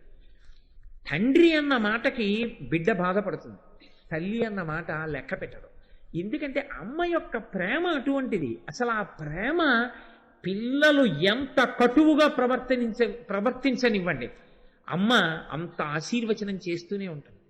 గొడ్డలి పట్టుకొచ్చి చందనపు చెట్టుని నరుకుతుంటే చందనపు చెట్టు సువాసనని ఇస్తూనే ఉంటుంది. ఉడికిపోతున్న అన్నం తినడానికి తేలికైనటువంటి రీతిలో మెత్త పడిపోతూనే ఉంటుంది. చెరుకు కర్రని పట్టుకుని కత్తితో నరికినా, పంటి మధ్య పెట్టి నలిపినా తీయదనాన్ని స్రవిస్తుంది. అమ్మ అన్న వ్యక్తిని మీరెంత బాధ పెట్టినా ఆశీర్వచనం చేయడమే అమ్మకొస్తుంది. కాబట్టి అమ్మతనం కన్నా భద్రత ఎక్కడుంది? కాబట్టి అమ్మ అన్న మాట ఎక్కడుందో అక్కడ శోభ ఉంది. శోభ ఎక్కడ ఉందో అక్కడ శుభం ఉంది. శోభ శుభం. అమ్మ అన్న మాట ఎక్కడ ఉందో అక్కడ భగం ఉంది. భగము అంటే అద్భుతం. ఈ భగములోంచి భాగ్యం ఉంది. ఈ భాగ్యములోంచి సౌభాగ్యం ఉంది కదండి. ఆ భగము భాగ్యమైంది. అమ్మే లేకపోతే భాగ్యం ఏదండి? తండ్రిని మించిన గురువు లేడు, తల్లిని మించిన దైవం లేదు. ప్రపంచంలో దరిద్రుడన్నవాడు ఎవరైనా ఉంటే తల్లి లేనివాడు ఒక్కడే దరిద్రుడు. ఎన్ని ఉన్నా తల్లి లేనివాడు దరిద్రుడే. ఏవీ లేకపోయినా తల్లి ఉన్నవాడు భాగ్యవంతుడే. ఎంతమంది ఉన్నా, ఎన్ని పుస్తకాలున్నా తండ్రి లేనివాడు గురువుని పొందడంలో కొంచెం ఈశ్వరానుగ్రహం పోగొట్టుకున్నవాడే. ఎంత స్వతహాగా పాండిత్యం ఉన్నా తండ్రి యొక్క చేరువు కూడా దొరికి ఉంటే వాణ్ణి మించినటువంటి శిష్యుడిగా అదృష్టాన్ని పొందినవాడు వేరొకడు లోకంలో ఉండేవాడు కాడు. కాబట్టే అమ్మ అంటే అమ్మే. కాబట్టి ఇప్పుడు ఆ అమ్మలోంచే భగం వచ్చింది, అమ్మలోంచి భాగ్యం వచ్చింది, అమ్మలోంచి సౌభాగ్యం వచ్చింది, అమ్మలోంచే అన్నీ వచ్చాయి. ఇక్కడ లోకంలోనైనా అంతే. ఒక ఆడదాని సౌభాగ్యం నిలబడాలంటే అమ్మ వల్లే నిలబడాలి. ఒక ఇంట్లో భాగ్యం రావాలంటే అమ్మ వల్లే రావాలి. ఒక ఇంటికి తోరణం కట్టాలంటే అమ్మ వల్ల రావాలి. ఒకళ్ళకి వచ్చిన వ్యాధి పోవాలంటే అమ్మ వల్ల పోవాలి. ఒక ఇల్లు సంతోషంగా ఉండాలంటే అమ్మ వల్ల ఉండాలి. ఆర్తితో పిలవగానే పలకాలంటే అమ్మ తప్ప వేరొక దైవం లేదు. ఈ మాట నేనంటే నేను ఇంకొక దైవ స్వరూపాన్ని కించపరిచినట్లు ఎంత మాత్రం కాదు. అమ్మ అన్న రూపంతో ఉన్న దైవం తర్వాతే ఏ రూపమైనా. లౌకికమైన అమ్మకే ఇంత ప్రేమ ఉంటే ఇన్ని బ్రహ్మాండములను కన్నా తల్లికి ఎంత ప్రేమ ఉంటుంది? మీరు ఆలోచించండి. నా తల్లి నాకు అన్నం పెట్టింది. నా అమ్మ నాకు పెట్టినటువంటి అన్నం నా జీవితంలో నేను ఎన్నడూ మర్చిపోలేను. ఎందుచేత అంటే అది అంత రుచి. అమ్మ వండింది అంటే అందులో రుచి చూడడం తెలియదు. తను అన్నం తినడానికి ఎన్ని పదార్థములతోనైనా తినడానికి కోట్లు ఉన్న ఒక ఐశ్వర్యవంతుడు తాను తినడమే కాకుండా రోజు ఒక 100 మందికి అన్నదానం చేస్తూ, ఆ అన్నదానం చేసేటప్పుడు వచ్చి 100 మందికి అన్నం పెడుతుంటే అక్కడ నిలబడి, అబ్బా ఈశ్వరుడు నాకు ఎంత అనుగ్రహించాడో, ఈ 100 మంది ఆకలి తీర్చగలిగానని, అయ్యా మెల్లగా తినండి, మెల్లగా తినండి, కంగారు పడకండి, కడుపు నిండా తిన్నారా అని అడుగుతున్నాడు అనుకోండి ఒక ఐశ్వర్యవంతుడు. ఈ నిర్భాగ్యులైన 100 మంది దరిద్రులు ఆయన వంక చూసి అంటారు, మహారాజా ఎంత మంచివాడివయ్యా, 100 ఏళ్ళు బతకవయ్యా నాయన, నువ్వు తినగలిగినా మాకు పెట్టడమే కాకుండా కడుపు నిండా తినండి బాబు, మెల్లిగా తిన్నారా, మెల్లిగా తిన్నారా, తొందరపడకండి, తొందరగా తినకండి, పదార్థాలు బాగున్నాయా, కావాలంటే ఇంకొంచెం వేసుకోండి అని అంత ప్రేమగా అడిగావా తండ్రి, నువ్వు 100 ఏళ్ళు బతకవయ్యా, నీ వంశం వర్ధిల్లాలయ్యా అంటారు. తనకి ఉన్న దాంట్లో 100 మందికి అన్నం పెట్టి కొసిరితేనే ఐశ్వర్యవంతుడికి ఇన్ని ఆశీర్వచనాలు ఇచ్చావే, ఇన్ని బ్రహ్మాండములకు చేతిలో పట్టుకున్న గరిటె దించకుండా పెడుతున్న నా తల్లిని ఊహించోసారి. ఉభౌ దర్వీ కుంభౌ మణిగణక సంభావిత గుణౌ దధానా పాణిభ్యామృతర సమృష్ణాన్న కలితౌ కళాఢ్యా కళ్యాణీ కలిత సదనా శ్రీగిరసి శిరసస్యసౌ భ్రామర్యంబా రసిగితుమదిష్టార్థ విభవం. లలిత అన్న పేరుతో ఉంటే నేను సహస్రం చదవనండి, లలితా సహస్రం నాకొద్దు, అమ్మవారి నామం చెప్పను అంటే అది సంస్కారం అనుకోవాలా, కుసంస్కారం అనుకోవాలా? అంత అన్నం పెట్టేటటువంటి అమ్మ పేరు చెప్పడానికి నీకెందుకు బాధ వస్తున్నట్టు? అటువంటి స్వరూపాన్ని నువ్వు ఊహించగలిగితే ఆవిడే లలితా స్వరూపము. ఇంతమంది అమ్మలను గన్న అమ్మ ఎవరుందో, ఇంత జీవకోటికి అన్నం పెడుతున్న అమ్మ ఎవరుందో, ఆ అమ్మల గన్న అమ్మ, ఆ అన్నపూర్ణమ్మ, మీ అమ్మ, మా అమ్మ, అందరి అమ్మల అమ్మ, అమ్మలలో ఉన్న అమ్మతనం రాశీభూతమైన అమ్మ లలితమ్మ. కాబట్టి అటువంటి తల్లిని లోకానతిత్య లలితే లలితా తేన చోక్యతే, దయ కలిగిన అమ్మ. కాబట్టి ఇది ఆవిడ లాలిత్యం, ఇది ఆవిడ ఎరుపుతనం, ఇది ఆవిడ అనురాగం, ఇది ఆవిడ కాంతి, ఇది ఆవిడ శోభ, ఇది ఆవిడ యొక్క భగం. కాబట్టి చూడండి, ఇటువంటి తల్లి ఈవిడ నామాల్ని చెప్తూ అగస్త్యుల వారికి ఉపదేశం చేస్తున్నాడు హయగ్రీవుడు. హయగ్రీవుడు మహానుభావుడు. జ్ఞానానందమయం దేవం నిర్మల స్ఫటికాకృతిం ఆధారం సర్వ విద్యానాం హయగ్రీవం ఉపాస్మహే. ఆ హయగ్రీవావతారం ఎలా వచ్చింది అన్న దాని మీద భాగవతంలో, దేవీ భాగవతంలో, ఇతరమైన చోట్ల అనేకమైనటువంటి విషయములను చెప్పి ఉన్నారు. భాగవతంలో మాత్రం అంటారు దధీచి మహర్షియే ఈ హయగ్రీవావతారంతో బ్రహ్మజ్ఞానాన్ని బోధ చేశాడు అని ఒక కథ. కాబట్టి అటువంటి హయగ్రీవమూర్తి విష్ణువాంశలో ఉన్నటువంటి వారు. అటువంటి హయగ్రీవుడు అగస్త్య మహర్షికి ఈ లలితా సహస్రనామ స్తోత్రాన్ని రహస్యనామములు అంటూ ఉపదేశం చేశారు. రహస్యనామములు అనడానికి కారణం ఒక్కటే. నా ఉపన్యాసాల్లో నేను ఈ బీజాక్షరాలకి సంబంధించినటువంటి అనుసంధానం ఎక్కువగా చేయడానికి విముఖుడం. కారణం ఏమిటి అంటే ఒక్కటే. పరమాచార్య స్వామి ఒకానొక నాడు కంచిలో మాట్లాడుతూ ఎన్నడూ బహిరంగ వేదికల మీద నీకు తెలుసు కదా అని కాని ఇంకొకలా కాని బీజాక్షర సంపుటీకరణముల గురించి మాట్లాడవద్దు అని శాసనం చేశారు. కాబట్టి నేను దాని వైభవాన్ని ప్రస్తావన చేసే ప్రయత్నం చేస్తాను. ఎక్కడైనా దాని యొక్క గొప్పతనాన్ని అందించడం కోసం 1-2 చోట్ల ఉదాహరణగా మాత్రమే మీకు ఆవిష్కరించే ప్రయత్నం చేస్తాను. మధ్యలో ఎక్కడో ఆ సందర్భం వచ్చినప్పుడు లలితా స్తోత్రాన్ని, లలితా నామములను రహస్యనామములు అని చెప్పడానికి ఒక కారణం ఉంది. పెద్దలైనటువంటి వారు ఇప్పటికీ ఉన్నారటువంటి మహానుభావులు, మీకు చాలామందికి సభలో తెలిసే ఉంటుంది. వారు ధ్యానం చేస్తే ఒక్కొక్క నామం మీద ఆ నామము బీజాక్షరములుగా వారికి దర్శనమిచ్చింది. వారు ఆ బీజాక్షరములతో ఉన్నటువంటి నామాన్ని తీసుకెళ్ళి హోమంలో సంపుటీకరణం చేస్తే వారికి ఆ దేవతా స్వరూపం అగ్నిహోత్రంలో సాక్షాత్కరిస్తే వాళ్ళు ప్రార్థనా శ్లోకాలు రచన చేశారు. ఇప్పటికీ ఒక్కొక్క నామాన్ని అనుసంధానం చేసి ఒక్కొక్క రకమైన ప్రయోజనాల్ని పొందారు. హృద్రోగాన్ని కూడా దాటేశారండి కొంతమంది. లలితా సహస్రంలో ఒక్కొక్క నామాన్ని పట్టుకుని అంతంత శక్తివంతాలు. మీరు ఒక్క నామం పట్టుకుంటే ఏ స్థాయిలోనైనా ఉద్ధరించేస్తుంది. అంత గొప్ప నామాలు.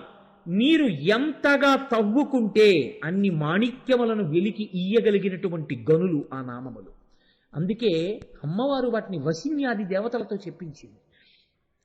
కాబట్టి అగస్త్య మహర్షిని పిలిచి హయగ్రీవుడు ఉపదేశం చేస్తూ ఒక మాట అంటాడు. ప్రహృష్టో వచనం ప్రాహ తాపసం కుంభసంభవం. కుంభసంభవం అని పిలిచాడు. కుంభసంభవ అని. కుంభసంభవ అని ఎందుకు పిలిచాడంటే, మనం ఊపిరిని పీలుస్తాం. ఊపిరిని పీల్చడాన్ని పూరకము అంటారు, విడిచిపెట్టడాన్ని రీచకము అంటారు. మనకి పీల్చడం విరవడం తెలుసు, కానీ ఈ వాయువుని లోపల నిలబెట్టడం మనకి చేత కాదు. మహాత్ములైనటువంటి వారు వాయువుని కుంభిస్తారు. ఆ కుంభించడం గురుముఖత తెలుసుకుంటారు, తెలుసుకుని కుంభింపజేస్తారు. వారు అప్పుడు వెంటనే మనసుని తమ అదుపులోకి తెచ్చుకుని అంతర్ముఖులైపోతారు. అగస్త్య మహర్షికి కరతలామలకమైనటువంటి విద్య కుంభసంభవ అంటే వాయువుని కుంభించడమునందు పరమనిష్ణాతుడైనటువంటి వాడా, కాబట్టి అంతర్ముఖుడు కాగలిగినటువంటి వాడా, అమ్మవారి దర్శనం పొందగలిగినటువంటి వాడా, అందుకని నీకు నేను ఉపదేశం చేస్తున్నాను లలితా సహస్రనామ స్తోత్రాన్ని. ఇది రహస్యనామ స్తోత్రం కాబట్టి నీకు ఇటువంటి నామములను చెప్తున్నాను. ఇత పూర్వం అనేకమైనటువంటి నామములు లోకంలో ఉన్నాయి. గంగా సహస్రనామములు, గాయత్రీ సహస్రనామములు, కామేశ్వరీ సహస్రనామములు, వారాహి సహస్రనామములు, లక్ష్మీ సహస్రనామములు, రాజరాజేశ్వరీ సహస్రనామములు, సరస్వతీ సహస్రనామములు, లలితా సహస్రనామం, శ్యామలా సహస్రనామం, భవానీ సహస్రనామం, ఇవన్నీ ఉన్నాయి. కానీ లలితా సహస్రనామమునకున్నటువంటి ప్రత్యేకతే వేరు. ఎందుకని లలితా సహస్రనామానికి అంత గొప్ప ప్రత్యేకత వచ్చిందో, దేవతలు చిదగ్నిగుండంలోంచి ఆవిర్భవించినటువంటి అమ్మవారిని చూసి సహస్రనామాలు చెప్పలేదు కదా. మరి ఏ సందర్భంలో ఎప్పుడు వచ్చాయి ఈ సహస్రనామాలు? ఎవరు చెప్పారు? ఎందుకు చెప్పారు? ఆ నామాలకి అంత శక్తి ఎక్కడి నుంచి వచ్చింది? దీని గురించి మీకు నేను మొట్టమొదట ఈ విషయాన్ని చెప్తాను, నువ్వు చాలా జాగ్రత్తగా అవధరించు అంటూ హయగ్రీవుడు అగస్త్య మహర్షితో ఈ విషయాన్ని చెప్తున్నారు.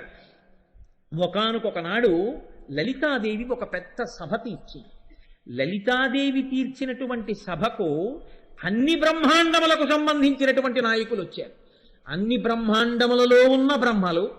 ఇప్పుడు మన జిల్లాకు ఒక కలెక్టర్ గారండి, chief secretary to the government of Andhra Pradesh collectors meeting summon చేశాడు అనుకోండి, అన్ని జిల్లాల కలెక్టర్లు ఆయన దగ్గరికి వెడతారు. మనకి కలెక్టర్ గారు గొప్ప, మన కలెక్టర్లందరికీ చీఫ్ సెక్రటరీ గారు గొప్ప. అలా చీఫ్ సెక్రటరీ గారి దగ్గరికి వెళ్ళి వీళ్ళందరూ నమస్కారం చేస్తారు, కూర్చోండి అంటారు. ఆయన కూర్చుంటారు. చీఫ్ సెక్రటరీ గారు వాళ్ళకి ఇన్స్ట్రక్షన్స్ ఇస్తారు, మీరు ఇలా ఇలా చెయ్యండి, ఇలా ఇలా పని చేయండి అంటారు. తప్పకుండా మేము అలా చేస్తామంటారు. ఆయన చెప్తే ఇది మేము చెయ్యడం ఏమిటని ఉండదు. మీరు వారంలో ఒక రోజు ఆ సాంఘిక సంక్షేమ హాస్టల్లో పడుకోండి అన్నారు అనుకోండి, చీఫ్ సెక్రటరీ గారు నేను పడుకున్నానని కంప్లైంట్స్ రిపోర్ట్ పంపించవలసి ఉంటుంది. ఎందుకంటే చీఫ్ సెక్రటరీ గారి పవర్ అటువంటిది. దాని ముందు కలెక్టర్ గారి పవర్ తగ్గుతుంది. కలెక్టర్ గారి దగ్గరికి మనం వెడితే చీఫ్ సెక్రటరీ గారి దగ్గర నించున్నట్టు మా దగ్గర నించోండి అని మనం అనకూడదు, మనం ఆయన దగ్గర నించోవాలి. అలాగే ఒక్కొక్క బ్రహ్మాండమనందు ఒక బ్రహ్మ, ఒక విష్ణువు, ఒక రుద్రుడు ఉంటారు. కానీ ఇన్ని బ్రహ్మాండములలో ఉన్నటువంటి త్రిమూర్తులు లలితా సభయందు అమ్మవారి ముందు బిడ్డలు. కాబట్టి ఎంతమంది బ్రహ్మలు వచ్చారు, ఎంతమంది విష్ణువులు వచ్చారు, ఎంతమంది రుద్రులు వచ్చారు అని అడిగారు. ఆ సంఖ్య చెప్పడం వీలు కాదు అన్నారు. వేదంలో ఎంత పెద్ద సంఖ్యలు ఉన్నాయో, రామాయణం కిష్కింధకాండలో ఎంత పెద్ద పెద్ద సంఖ్యలు ఉన్నాయో అంతమంది వచ్చారట. సేవార్ధమాగతాస్త్ర బ్రహ్మాణి బ్రహ్మకోటయ లక్ష్మీనారాయణానాంచ కోటయ సముపాగత గౌరీ కోటి సమేతానాం రుద్రాణామపి కోటయ మంత్రిణీ దండినీ ముఖ్యా సేవార్థం యా సమాగతాః. అమ్మవారిని సేవించడం కోసమని కొన్ని కోట్ల మంది గౌరీదేవులు, కొన్ని కోట్ల మంది రుద్రులు, కోట్ల మంది బ్రహ్మలు, కోట్ల మంది సరస్వతీదేవులు, కోట్ల మంది విష్ణువులు, కోట్ల మంది లక్ష్ములు, ఇంతమంది వచ్చారు. ఇంతమంది వచ్చి ఆ సభలో కూర్చుని ఉన్నారు. అమ్మవారు ఎత్తైనటువంటి సింహాసనం మీద కూర్చునుంది. అమ్మవారికి అటు ఇటు అమ్మవారి యొక్క బిడ్డలు, అమ్మవారి యొక్క మంత్రులు కూర్చుని ఉన్నారు. ఇప్పుడు ఆ తల్లి ఆ సభలో ఉండగా ఒక మాట చెప్పింది. ఆవిడ ఆజ్ఞ ఇచ్చింది. ఎవరికి ఆజ్ఞ ఇచ్చింది? వసిన్యాది దేవతలు అని పిలుస్తూ ఉంటారు. 8 మంది, వీళ్ళని వాగ్దేవతలు అని పిలుస్తారు. ఈ వాగ్దేవతల యొక్క అనుగ్రహం కానీ ఎవరికైనా కలిగిందనుకోండి, భూపసభాంతరాళమున పుష్కళ వాక్యతురత్వము, ఎంత గహనమైన విషయమైనా సరే అవతల వాళ్ళకి అర్థమయ్యే రీతిలో చెప్పగలిగినటువంటి గొప్ప శక్తి వాళ్ళ వాక్కులకు వస్తుంది. వాక్కులకు అటువంటి శక్తి కలగాలి అంటే వాగ్దేవతానుగ్రహం ఉండాలి. వాగ్దేవతానుగ్రహం కలగాలి అంటే అలా అనుగ్రహం ఇయ్యి అని అమ్మవారి యొక్క ఆజ్ఞ వాగ్దేవతలకు ఉండాలి. అందరికీ వాక్కులనిచ్చేటటువంటి దేవతలు ఎవరో వాళ్ళని వాగ్దేవతలు అంటారు. ఆ దేవతల పేర్లు ప్రతిరోజు విన్నా, ఇంట్లో పిల్లలతో ఒకసారి చిన్న పిల్లలతో చెప్పించినా వాళ్ళకి వాగ్దేవతల యొక్క అనుగ్రహం కలుగుతుంది. వాళ్ళు అమ్మవారి చుట్టూ ఉంటారు ఎప్పుడు. ఆ యనమండుగురే అరుణాదేవి, కామేశ్వరీదేవి, కౌళినీదేవి, జయినీదేవి, మోదినీదేవి, నళినీదేవి, విమలాదేవి, సర్వేశ్వరీదేవి. ఈ యనమండుగురులో వసిని అన్న పేరుతో ఉన్న దేవతని అనుసంధానం చేస్తూ వసిన్యాది దేవతలు అని పిలుస్తూ ఉంటారు. ఈ యనమండుగురు వాగ్దేవతలు. వీళ్ళ అనుగ్రహం కలిగిందా, అమ్మవారు ఇలా కనుసౌజ్ఞ చేసిందనుకోండి, వాళ్ళు వెంటనే అమ్మవారి యొక్క కనుసౌజ్ఞని అందుకని గొప్పగా మాట్లాడగలిగినటువంటి శక్తిని అవతల వారికి అనుగ్రహిస్తారు. అందుకే ఆయనకి వాగ్దేవతానుగ్రహం అండి అంటుంటారు. అటువంటి వాగ్దేవతానుగ్రహాన్ని అమ్మవారి అనుగ్రహంగా భక్తులకు ప్రసరింపచేస్తారు ఆ తల్లులు. ఈ యనమండుగురి వంక అమ్మవారు చూసింది. చూసి వాళ్లతో అమ్మవారు ఒక మాట అంది. వాగ్దేవతలు మాట్లాడితేనే అంత గొప్పగా ఉంటే, వాగ్దేవతానుగ్రహం పొందినవాడు మాట్లాడితేనే అంత గొప్పగా ఉంటే, యనమండుగురులో ఒకరు మాట్లాడితేనే అంత గొప్పగా ఉంటే, యనమండుగురు ఎవరి కనుసౌజ్ఞని బట్టి మాట్లాడే అనుగ్రహం ఇస్తారో అటువంటి యనమండుగురు నిండు సభలో కమవంకే చూసి అమ్మవారు వాళ్ళతో మాట్లాడుతుంటే వాళ్ళు ఎంత ఆనందంతో ఉంటారు మీరు ఆలోచించండి. అమ్మవారు ఈ యనమండుగురితో మాట్లాడుతోంది అంటే ఇప్పుడు అమ్మవారి మాట ఎంత గొప్పగా ఉంటుంది. ఈ మాటతో లలితా సహస్రనామ స్తోత్ర ఆవిర్భావమునకు నేపథ్యం పడుతుంది. అమ్మవారి మాటతో మొదలు. అందుకే అది విన్నంత మాత్రం చేత తల్లి అనుగ్రహం కలుగుతుంది. ఎందుకని? వాగ్దేవతలతో అమ్మవారు మాట్లాడిన మాటలు అందులో ఉన్నాయి కనుక. తల్లి అంది, భవత్యోమత్ప్రసాదేన ప్రోల్లసద్వాగ్విభూతయ మద్భక్తానాం వాగ్విభూతి ప్రదానీ వినియోజితాః. మీరు నాయందు అపారమైనటువంటి భక్తి ప్రపత్తులు కలిగిన వారు కాబట్టి నేను మిమ్మల్ని అనుగ్రహిస్తూ ఉంటాను. నేను మిమ్మల్ని అనుగ్రహిస్తే నా శక్తి మీలోకి ప్రవేశిస్తుంది, మీరు మాట్లాడతారు. లోకం చూడడానికి ఎలా ఉంటుంది? మీరు మాట్లాడుతున్నట్టు ఉంటుంది, కానీ మీలో ఉండి మాట్లాడుతున్నది నేనే అయి మాట్లాడుతూ ఉంటాను. మీ పట్ల నాకు అటువంటి గొప్ప ప్రీతి ఉంది, అందుకని మీ ద్వారా నేను మాట్లాడుతూ ఉంటాను. ఇవాళ నేను మీతో ఒకటి మాట్లాడించాలని అనుకుంటున్నాను. మీతోనే ఎందుకు మాట్లాడించాలనుకుంటున్నాను? ఇక్కడ మీరు ఒక విషయం గమనించవలసి ఉంటుంది. అందుకే పెద్దలు అమ్మవారి తత్వాన్ని అమ్మవారి అనుగ్రహంగా అనుభవించినటువంటి పెద్దలు ఉంటారు. వారు అందమైన మాట ఒకటి చెప్తారు. వాగ్దేవతలు, వసిన్యాది వాగ్దేవతలు లలితా సహస్రనామ స్తోత్రం చెప్తే ఎవరి అనుగ్రహంతో చెప్పారు? అమ్మవారి అనుగ్రహంతో చెప్పారు. కాబట్టి పరోక్షంగా అది ఎవరు చెప్పినట్టు? అమ్మవారే చెప్పినట్టు. వ్యాసుడు లలితా సహస్రనామ స్తోత్రాన్ని బ్రహ్మాండ పురాణంలోకి తీసుకొచ్చిస్తే ఎవరి అనుగ్రహంతో ఇచ్చినట్టు? అమ్మవారి అనుగ్రహంతో ఇచ్చినట్టు. ఇవాళ మీరు నేను అందరం కలిసి ఒక స్తోత్రం చదివితే ఎవరి అనుగ్రహం ప్రసరించిందని గుర్తు? అమ్మవారి అనుగ్రహం ప్రసరించిందని గుర్తు. లేకపోతే కూర్చోరు, చదవలేరు మీరు. అలాగే శంకరాచార్యులు వారు సౌందర్యలహరి రచన చేస్తే ఎవరి అనుగ్రహం ప్రసరించిందని గుర్తు? అమ్మవారిదే. కాబట్టే శంకరాచార్యులు వారు సౌందర్యలహరంతా చేసి చిట్ట చివరో మాట చెప్పారు. ప్రదీపజ్వాలాభిర్దివసకర నీరాజన విధి సుధాసూతే సవ్యోపల జలల వైరర్ఘ్యరచన అంటూ, అమ్మా, చంద్రకాంత శిలల నుంచి స్రవించేటటువంటి నీటిని తీసుకొచ్చి చంద్రుడికి అర్ఘ్యం ఇస్తే ఎలా ఉంటుందో, అలాగే సముద్రంలో ఉండేటటువంటి నీటిని తీసి సముద్రానికి తర్పణ ఇస్తే ఎలా ఉంటుందో, స్వకీయైరంబోభిస్థలిల నిధి సాహిత్యకరణం, అందులో ఉండే నీళ్లు తీసి సముద్రానికి తర్పణ ఇచ్చాడు. సూర్య భగవానుడికి ఎదురుగుండా ఓ దీపం పెట్టి సూర్యుడికి నీరాజనం ఇచ్చాడు. ఈ మూడు ఎలా ఉంటాయో అలాగే తల్లి, నీవు ఇచ్చిన వాక్కులు నాలోకొస్తే నేను చెప్పినటువంటి వాక్కులు నీ గురించి నేను చెప్పానన్నా అలాగే ఉంటుంది. నేను చెప్పడం ఏమిటి? నువ్వు నాలో ఉండి నాతో చెప్పిస్తున్నావు. లేకపోతే నేను చెప్పడం అన్నది ఉంటుందా? అసలు ఉండదు. నువ్వే పలుకుతున్నావు నాలోంచి. కాబట్టి సౌందర్యలహరి నేను పలికానా, నువ్వు పలికావా? నువ్వే పలికావు. వాగ్దేవతానుగ్రహం కలిగింది కాబట్టి పలికాను, లేకపోతే పలకడం ఉంటుందా? ఉండదు. వాగ్దేవతానుగ్రహం కలిగిందంటే ఎందుకు కలిగింది? వాగ్దేవతల వక్క నువ్వు చూసి కనుసైగ చేశావు వాడిలో అనుగ్రహించని. కాబట్టి అనుగ్రహిస్తే పలుకుతోంది ఉపాధి. కాబట్టి నువ్వే నాలోంచి పలుకుతున్నావు అన్నారు శంకరాచార్యుల వారు. ఎందుకు పలికిస్తున్నాను? వసిన్యాది దేవతలతోనే. అమ్మవారు చెప్తోంది వివరణ. ఆవిడంది, మచ్చక్రస్య రహస్యజ్ఞ మమ నామ పరాయణాః మమ స్తోత్ర విధానాయ తస్మాదాజ్ఞాపయామి వహ. మీరు నాకు సంబంధించినటువంటి శ్రీచక్ర రహస్యాలన్నీ మీకు తెలుసు. నాకు సంబంధించినటువంటి నామముల వెనకాతల ఉన్న రహస్యమంతా మీకు తెలుసు. మీరు నా స్తోత్రమంతా మీరు తెలుసున్నవారు. మీరు నా ఆజ్ఞని అనుసరించి ప్రవర్తించేటటువంటి అపారమైన భక్తి కలిగిన వారు. అంటే ఇప్పుడు అమ్మవారి యొక్క ఉద్దేశ్యం ఏమిటి? ఈ నామములను వీరి చేత పలికించి లోకమునకు అనుగ్రహాన్ని కటాక్షించాలి. ఈ నామములను పలికిన వారికి అనుగ్రహాన్ని ఇవ్వాలి. అందుకని వసిన్యాది దేవతలతో ఈ నామాలు పలికించాలి. శ్రీచక్ర రహస్యాలు తెలియాలి అంటే ఈ నామముల ద్వారా తెలియాలి. తెలుసున్న వసిన్యాది దేవతలతో చెప్పించాలి. చెప్పిస్తే ఈ నామాలలో శ్రీచక్ర రహస్యాలు తెలుస్తాయి. తెలిస్తే శ్రీచక్రార్చన చెయ్యగలుగుతారు. ఈ నామముల చేత అమ్మవారి స్తోత్ర రహస్యాలు తెలియాలి. అందుకని వసిన్యాది దేవతలతో ఈ స్తోత్రం చెప్పించాలి. శ్రీచక్ర రహస్యం తెలియకపోయినా, స్తోత్ర రహస్యం తెలియకపోయినా, బీజాక్షర రహస్యం తెలియకపోయినా పర్వాలేదు, కనీసం నామం చెప్పడం రావాలి. ఈ నామం చెప్పడం కూడా చేత కాని వాళ్ళు ఉంటే నేనే వీళ్లతో చెప్పించి వాళ్ళకి అందించి వాళ్ళ చేత అదే నామాన్ని తిరిగి చెప్పించి మీరు చెప్పారన్న పుణ్యాన్ని వాళ్ళ ఖాతాలో వేసి వాళ్ళని అనుగ్రహించాలి. ఈ అనుగ్రహం కోసం ఇవాళ నేను మీతో చెప్పిస్తున్నాను. ఇది పరోక్షమైనటువంటి రహస్యం. కాబట్టి ఓ వసిన్యాది దేవతలారా, మీరిప్పుడు ఒక స్తోత్రాన్ని చెప్పండి. ఈ స్తోత్రం ఎటువంటిదై ఉండాలో తెలుసా? కురుధ్వమంకితం స్తోత్రం మమ నామ సహస్రకై ఏన భక్త్యై స్తుతాయామే సద్య ప్రీతి పరాభవేత్.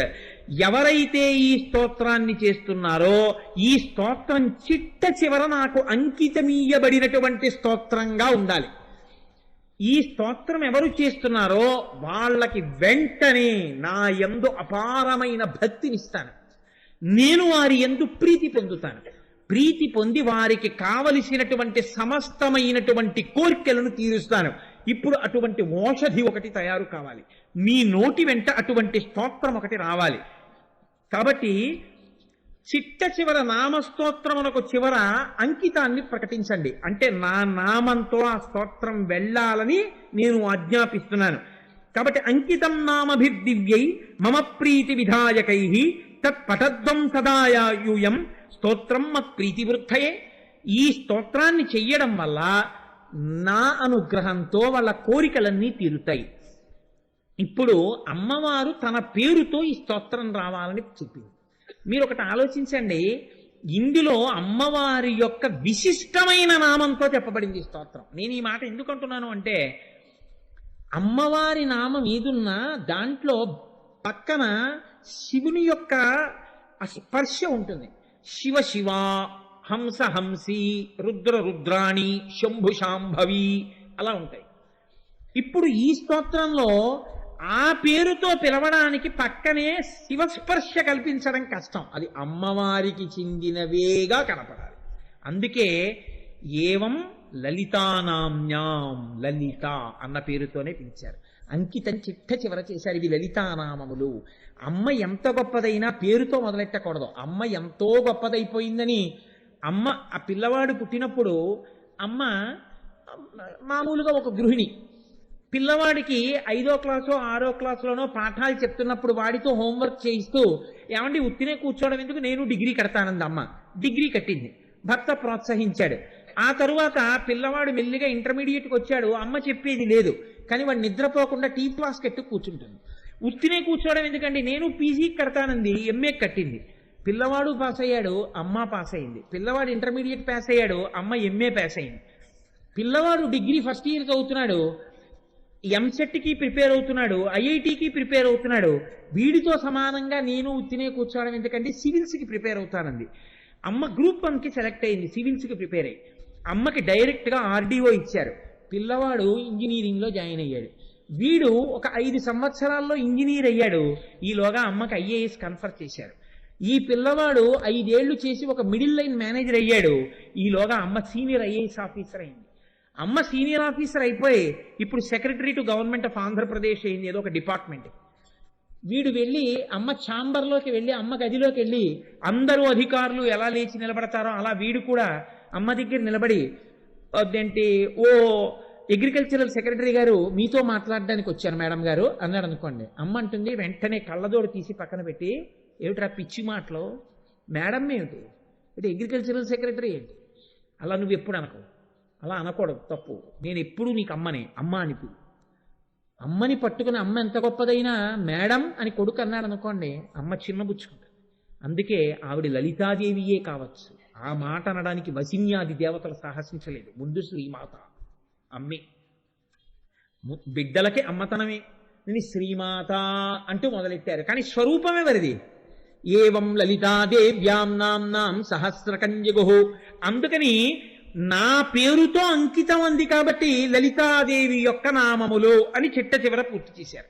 ఇక్కడ మీరు ఒక విషయాన్ని గమనించండి. తల్లి ఏమంటోంది, ఈ నామములను చదివినటువంటి వారికి నేను సమస్తము ఈడేరుస్తాను అంటోంది. సమస్తము ఈడేరుస్తాను అన్నప్పుడు ఇక్కడ ఒక ప్రతిబంధకం రాదా? ఎందుకు రాదు? ఎందుకండి మీకు అనుమానం అడగచ్చు.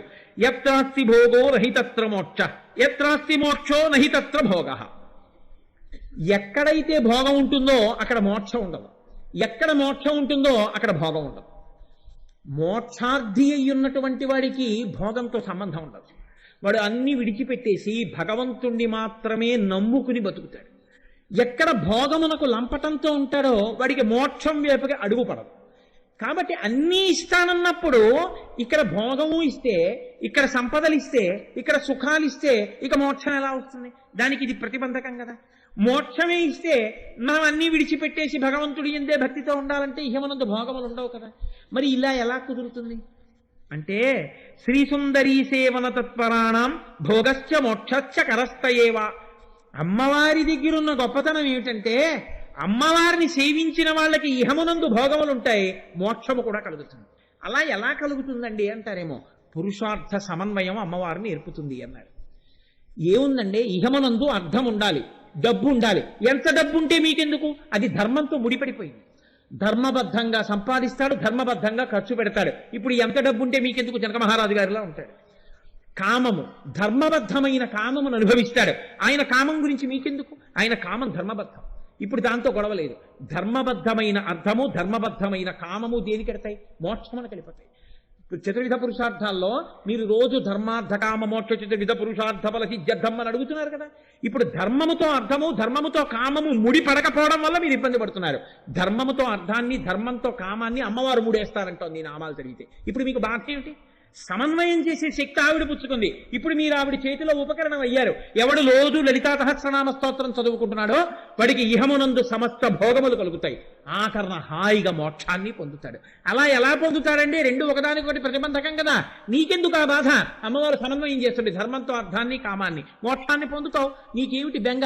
అందుకే లలితా సహస్రనామ స్తోత్రమునందు ఒక గమ్మత్తు ఉంటుంది. మీరు ఎప్పుడైనా గమనించారో లేదో, లలితా సహస్రంలో ఇన్ని ఆవిడ ఎలా ఇవ్వగలదండి? పరబ్రహ్మం కాబట్టి ఇవ్వగలదా? నీకేమిటి బెంగ? ఆవిడ పరబ్రహ్మం కాబట్టి ఆవిడ అన్ని ఇవ్వగలదు. పరబ్రహ్మం అని ఎక్కడుంది? వసిన్యాది దేవతలు చేసినటువంటి స్తోత్రంలో ఉంది. చూడండి, పరబ్రహ్మముని గుర్తుపట్టడానికి ఆవిడ పేర్లు కొన్ని నేను మీకు విజ్ఞాపన చేస్తాను. నిష్కారణ, నిరుపాధి, నిరాశ్రయ, నిర్వికార, నిర్వికల్ప, నిర్భవ, తత్పదలక్ష్యార్థ, ప్రజ్ఞానఘన రూపిణి. ఇవన్నీ ఆవిడ పరబ్రహ్మని నిరూపించేటటువంటి నామాలు.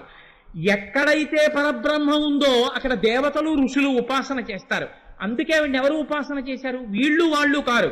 రాజరాజార్చిత, హరి బ్రహ్మేంద్ర సేవిత, శారదారాధ్య, గంధర్వ సేవిత, లోపాముద్రార్చిత, ద్విజ బృంద నిషేవిత, బుధార్చిత, ధీర సమర్చిత.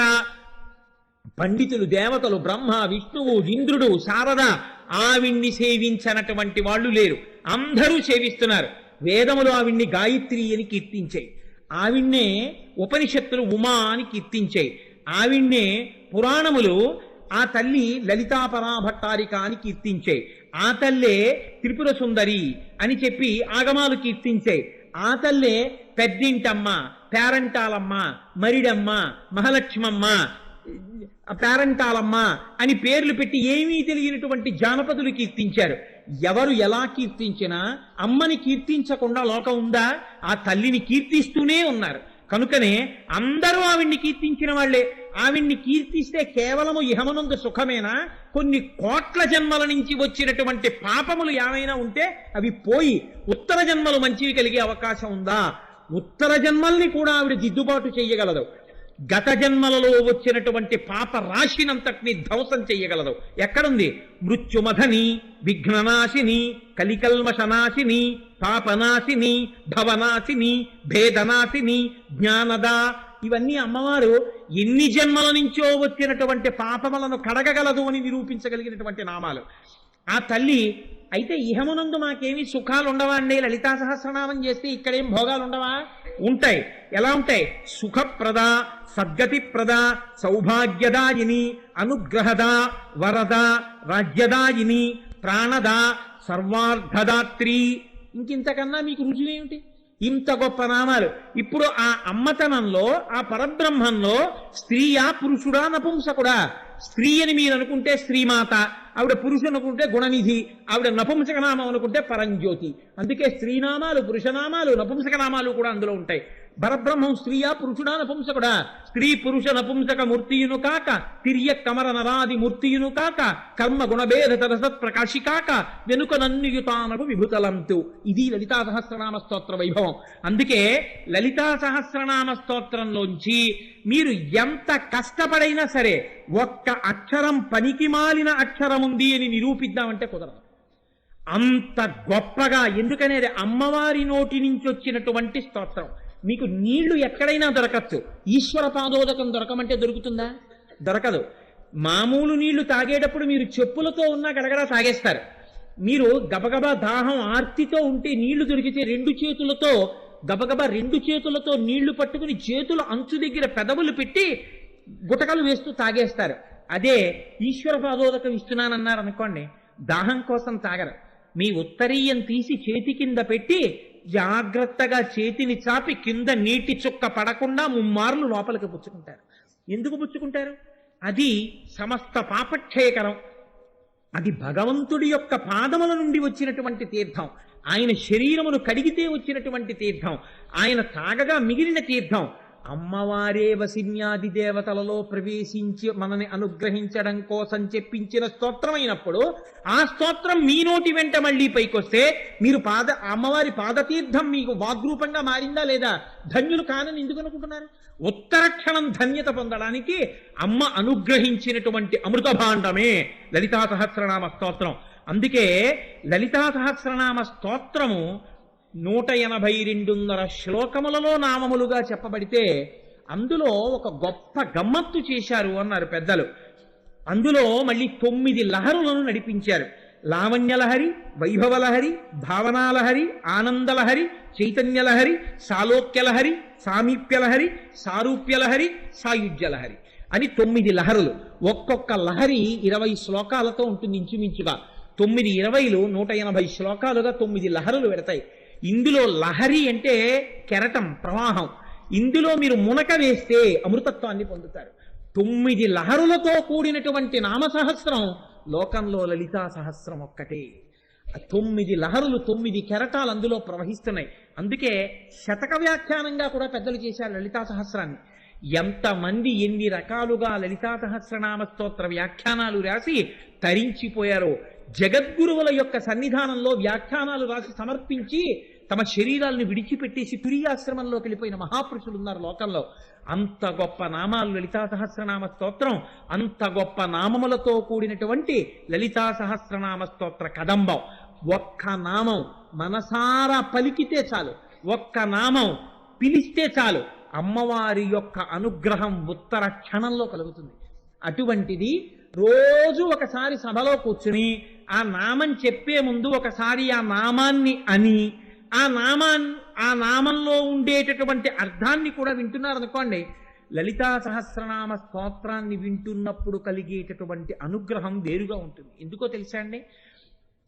ఆవిడ చిదగ్నికుండ సంభూత అంటే బయట కాదు ఆవిర్భవించడం, ఆవిడ ఇక్కడ ఆవిర్భవిస్తుంది. మీరు లలితా సహస్రం వింటున్నప్పుడు అమ్మవారు ఆ చిదగ్నిగుండంలోంచి బయటికి రావడం లావణ్యలహరి. అమ్మవారి యొక్క శరీరావయములన్నింటినీ వ్యాస భగవానుడు వర్ణన చేస్తాడు. ఆ వర్ణన చేసేటప్పుడు మీకు తెలిసి కాని తెలియక కాని మీరు వింటున్నారనుకోండి, వింటున్నప్పుడు ఒక్కొక్కటి వింటుంటే ఒక్కొక్క రకమైనటువంటి ఫలితం వస్తుంది. మీకు నేను ఒక్క ఉదాహరణ మాత్రమే ఇవాళ నేను అందించే ప్రయత్నం చేస్తాను. అమ్మవారి యొక్క నాసిక గురించి మీరు వింటున్నారనుకోండి, అమ్మవారి ముక్కు గురించి వింటున్నప్పుడు అమ్మవారి ముక్కుకి ఒక ఆభరణం ఉంటుంది, దానికి ముత్యం ఉంటుంది. ఆ ముత్యం లోపలి భాగంలో ఉండి అమ్మవారు ఊపిరి తీసి విడిచిపెడుతున్నప్పుడు ఆ ముత్యం పైకొచ్చి లోపలికెడుతుంది. ఆ నామానికి వ్యాఖ్యానం వింటుండగా ఎవరికైనా హఠాత్తుగా ఒక్కసారి మనస్సులో అమ్మవారి ముక్కులోంచి బయటికొచ్చి లోపలికి వెడుతున్న ముత్యం దర్శనం అయిందనుకోండి, ఆ వంశంలో మళ్ళీ ఇంకొక శంకర భగవత్పాదులు జన్మిస్తారు. అంతటి మహాపురుషుడు, లోకానికంతటికీ బోధ చెయ్యగలిగినటువంటి జగద్గురువు దేనివల్ల పుడతాడు అంటే అమ్మవారి యొక్క నాసాభరణం గురించి వింటే. తెలిసో తెలియకో అమ్మవారి చివితాటంకముల గురించి వింటున్నారనుకోండి, అమ్మవారి మంగళసూత్రం గురించి వింటున్నారనుకోండి, అలా విన్న కారణం చేత భర్తకి ప్రమాదం ముంచుకొచ్చేస్తోంది అనుకోండి, విన్న కారణం చేత భర్త యొక్క ప్రమాదం తొలగిపోయి పసుపు కుంకాలు నిలబడిపోతాయి. కుటుంబంలో ప్రమాదాలు రాకుండా రక్షింపబడతాయి. పైకి కనపడకుండా, ఫలం చెప్పకుండా ఒకే నామం అనేక రకములైనటువంటి ఫలితాలు ఇచ్చేస్తుంటుంది. మీరు బీజాక్షరాలు పలకాలనుకోండి, దానికి కొంత శౌచం ఉచ్చారణ తెలియాలి. బీజాక్షరాలు పలకకుండా నామం పలుకుతున్నారనుకోండి, మీకు నేను ఎదరెదర అటువంటి రహస్యాలను 1-2 నామాలకు అందించే ప్రయత్నం చేస్తాను. నామములోనే రహస్యంగా బీజాక్షరాలు ఉంటాయి. మీరు తెలిసో తెలియకో నామం చెప్తున్నారనుకోండి, మీకు తెలియకుండానే ఆ బీజాక్షరాలు పలికేస్తారు. ఇప్పుడు ప్రమాదం లేని రీతిలో మీరు పలికినటువంటి ఆ బీజాక్షర సంపుటీకరణము చేత మీకు ఉత్తర క్షణంలో అమ్మవారి అనుగ్రహం ఆ విషయంలో ప్రసరణ జరుగుతుంది. ఇది ఇంత భద్రంగా అందించినటువంటి రహస్య స్తోత్రం, అంత గొప్ప స్తోత్రం లలితా సహస్రం ఒక్కటే. అందుకే పెద్దలు లలితా సహస్రనామ స్తోత్రం చదవని వాళ్ళు, లలిత నామములు చెప్పని వాళ్ళు లోకంలో ఉండరు. అంత గొప్ప నామములతో కూడుకున్నటువంటి స్తోత్రం అది. మీరు నమ్మండి నమ్మకపోండి, నేను ఒక యథార్థమైనటువంటి విషయాన్ని మీకు విజ్ఞాపన చేస్తున్నాను. ఇప్పటికీ నాకు పేర్లు చెప్పడం ఇష్టం లేదు సభలో, ఎందుచేత అంటే దానివల్ల లేనిపోని ఇబ్బందులు కలిగే అవకాశం ఉంటుంది. ఇప్పటికీ ఉన్నారు మహాపురుషులు.